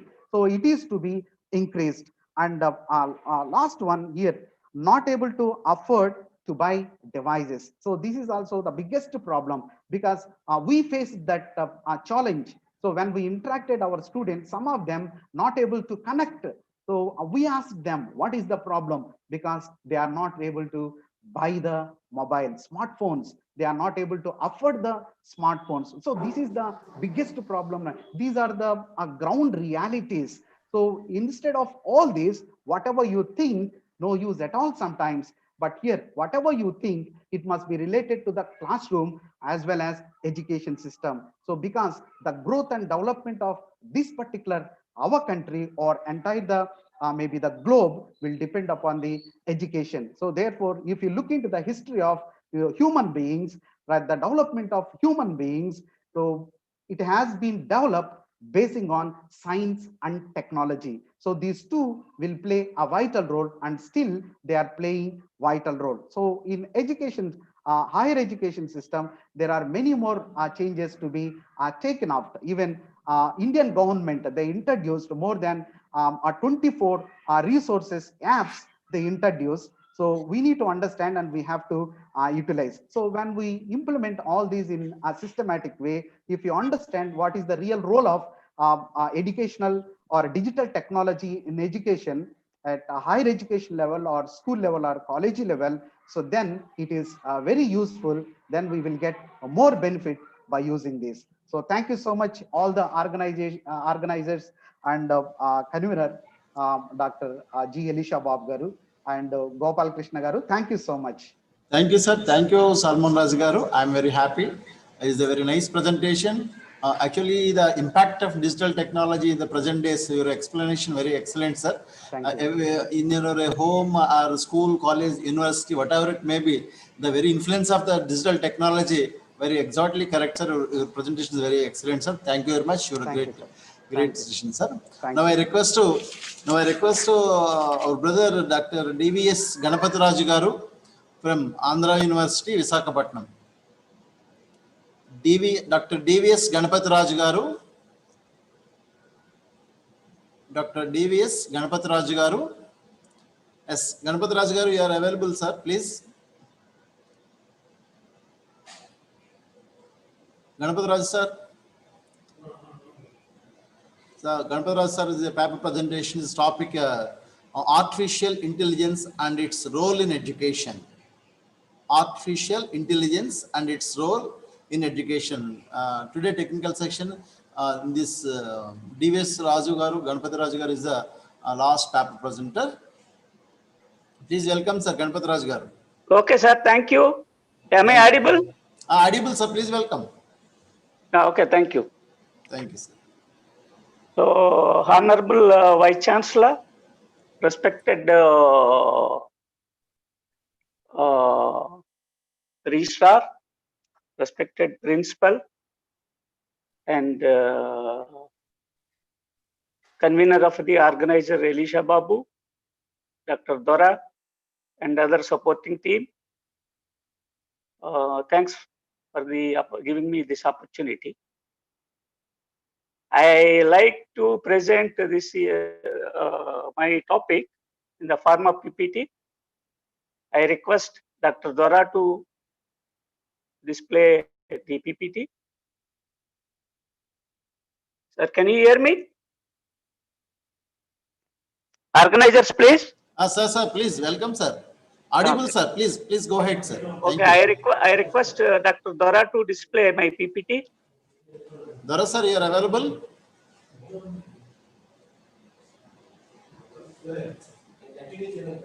Sir, please continue, sir. Dora, sir, is the processing in our PPT, sir. Please, sir. Okay, no problem. So Thank I you, sir. will proceed with this. So just before I start, I need to emphasize certain points of my speakers before me. Honorable Vice Chancellor, while delivering his lecture, he has mentioned two things. One is think critically and then differently. The another one is get away from the routine system. These are where the teacher, especially in this classroom environment, that is needed at present. Similarly, the another one, Dr. Subbarao, KP Subbarao Garu, as mentioned, in education system, already we come across 4 revolutions. Now my topic is artificial intelligence and its role in education. So obviously, I strongly believe that the artificial intelligence has very important role to play in the education system, especially in the context of Indian. As one of the speakers, Ramesh, as Professor Ramesh has explained, it is a cognitive process and a multi-layered education system. Obviously, this is more important, the role of artificial intelligence. Let me, as a part of the 21st century vision, the societies expect their teachers and students to act and behave as informed and responsible digital citizens.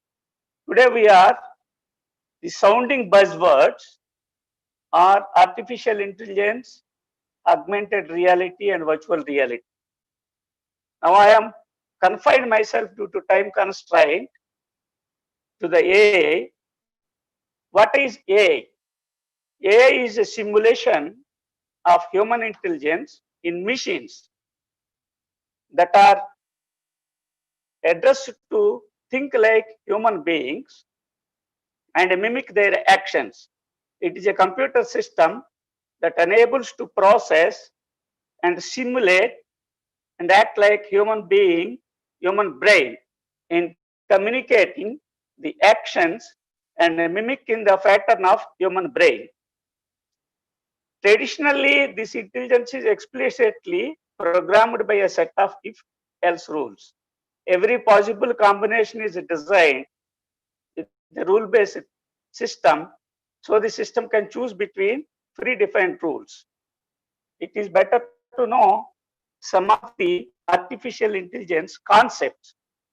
You know, because artificial intelligence, the word itself is a more generic.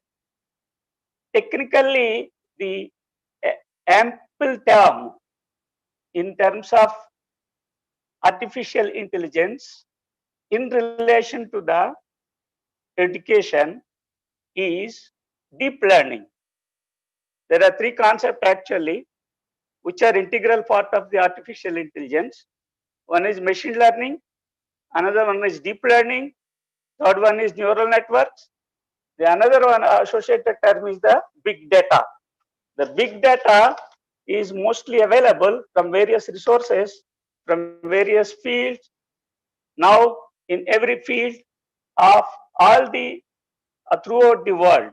So since it is unstructured, to structure it and give what exactly we require is the use of artificial intelligence. Exactly you will find in all the search engines. Now let me explain you a little bit of technical, because I don't want to go into the only conceptual presentation, but it is also a deep learning is formally defined as a subfield of machine learning in artificial intelligence that deals with algorithms inspired from the biological structure and functioning of the human brain to aid machines with intelligence. And it utilized rather linear, it utilized hierarchical level of artificial neural networks to carry out the process of machine learning. The artificial networks are built like the human brain with neuron nodes connected together. The artificial intelligence and its role in education, I wanted to deal with the vision exactly. The vision is by leveraging the best attributes of machines and teachers. The vision of AI in education is one where they work together for the best outcome for students and enable the teachers to render more quality learning. The quality learning is one of the areas exactly in the recently many researchers have found. We have good improving the education system, literacy. Still we are adopting the old systems which are expected to change to meet the 21st century vision. We already knowingly or unknowingly, we are using artificial intelligence in various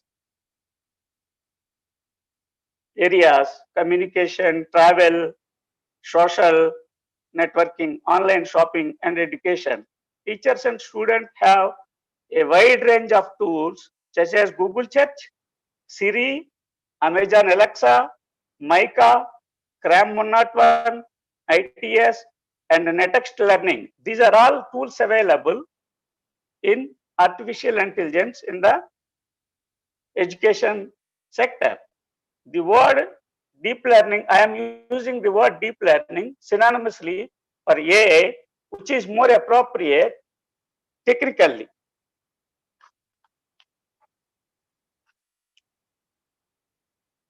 Wolf and others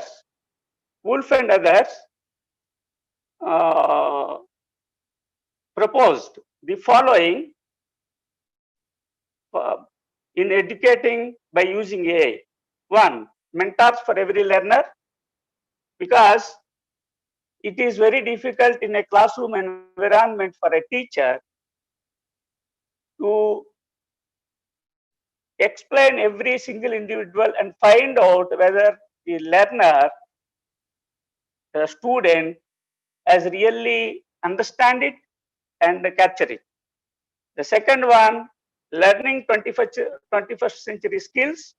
Third one, interaction with the data for learning, universal access to global classroom, lifelong and life-wide learning. This is a useful framework in framing objective and create align ideas as researchers and companies can move forward in developing AI applications for education.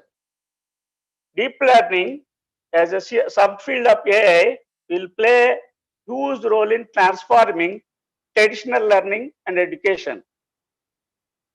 So quite fast, there is no, even though we thought of much innovation is taking place using ICT, augmented reality, and other things. Basic structure in the education system has not been changed for a longer period. Now we have to address to bring about a quality change in the education system, especially from the learner's point of view. Why? Because in a classroom environment, especially teaching learning process, as Professor Ramesh Babu explains, it is a cognitive process. It's not a physical process. Obviously, there is a limitation for any teacher here to address all the students equally. So we are missing an equality here and equity here. So to address this particular area and bring about a quality change, I strongly believe AI will address this issue. Deep learning is a subfield of AI, will have a bigger role. There hasn't been much innovation. There was a lot of challenges for both learners and teachers. Further, with the institutionalization of education, brought in further challenges with the designing and curriculum and evaluation process. An ever increasing PTR, that everybody know, PTR is still an issue to address, which is a mounting pressure on teachers to monitor, and a lot of teachers' time is and resources goes into menial jobs like grading, assessment, leading to an error-prone system. The deep learning will reduce these grading and assessment time of the teachers and enhance the scope of teacher to effectively engage with the students and assist them to understand and tap their individual potential. So it means it will help and assist the teacher as well as the student while in the classroom. They are going to address this issue. The AI will address this issue by aptly observing the individual cognitive process, then render back to the teacher to give feedback him and give him the such and such student a proper support, make him to understand so that to explore his full potential. Considering potential for deep learning, it is now possible to cater all learners regardless of their learning speeds. Again, students will have a different cognitive thinking, different understanding, different intelligence. So obviously everybody could not catch in the same wavelength. So obviously this is where this deep learning can allow the student and consume information and test their understanding before processing to learn the new content. The next one is the deep learning software can learn how a student consumes information and test their understanding before processing to learn new content. It can also help teachers monitor the individual performance of the student and guide them where they are poor and weak. This will have an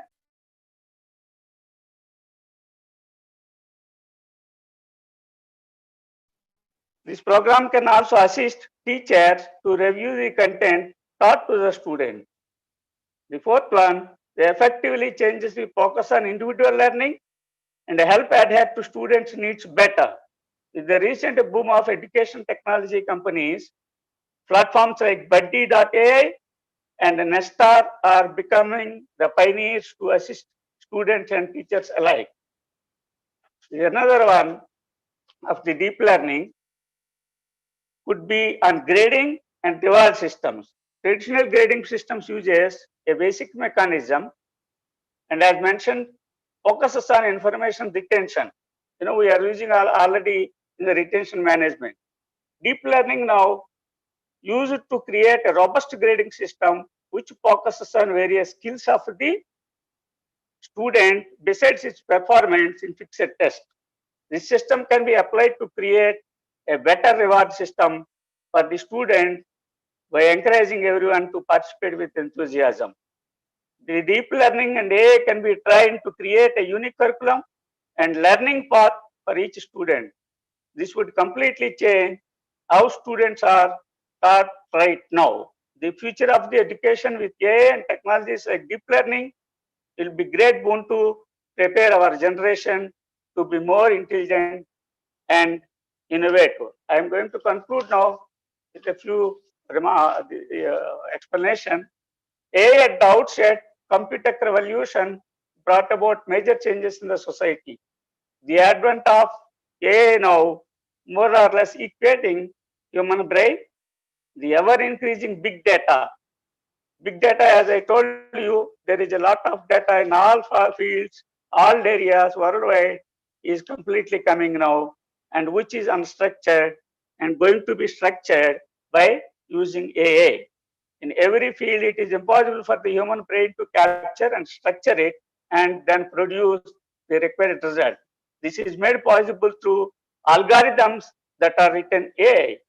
The entry of AI into education sector is going to bring a quality change and go away from the outdated classroom environment. The AI will enable the teaching community to showcase personalized tutoring to the learners and enable them to adopt their full potential. The future of the education with AI will be great boon to prepare our generation to be more intelligent and innovative. Thank you very much.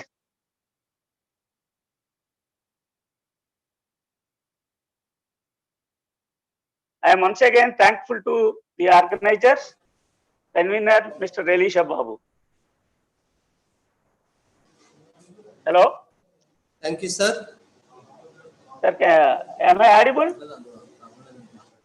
Thank you, sir. Welcome. Now, I invite Srimati K. Rajeshwari Devi, Assistant Professor, University College of Education, to propose formal vote of thanks. Good afternoon to all. I am Rajeshwari Devi, Assistant Professor from University College of Education, Adhikavi Nannaya University. I take privilege to propose formal vote of thanks for this two-day national webinar on digital technology in education, concerns and consequences. First of all, I would like to thank our beloved principal, Professor K. Subbarao, for his cooperation and valuable suggestions to conduct this webinar in successful way. Thank you very much, sir.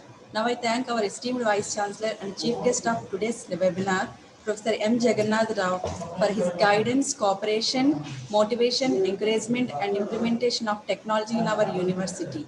Thank you, sir, for your presence of this webinar. I especially thank to our keynote addressee, Professor K.P. Subbarao, Project Director, ICSSR, for his valuable talk on digital technology in education. Thank you, sir. I also specially thank to today's plenary session talk given by Professor D. Ramesh Babu, Dean, Department of Education, Regional Institute of Education, NCERT Bhopal, for his valuable speech on primary utilization of technology and consequences. Thank you very much, sir. I wish to thank our Executive Council members of our university, Principal, College of Arts and Commerce, Professor K.S. Ramesh Garu, Professor T. Ashok Garu, and Dr. B. Jaganmohan Reddy Garu for their encouragement and participation. Thank you very much, sirs. Also, I thank to all the principals of our campus colleges, Dr. Ramneshwari Madam and Dr. Persis Madam, for their encouragement and cooperation. Thank you very much, madams. I thank all the teaching and non-teaching staff of our university for their support. I thank all the participants and paper presenters from various affiliated colleges and educational institutions. Thank you one and all for the opportunity given to me. This session concluded. Thank you. Thank you very much, all the participants and excellencies. Tomorrow program will be commencement 10:30. Thank you, sir.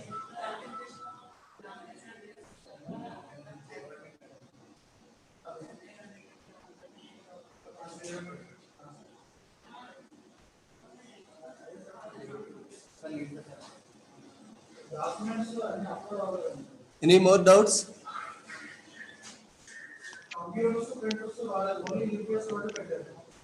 Hello? Any more doubts? Thank you. Thank you, one and all.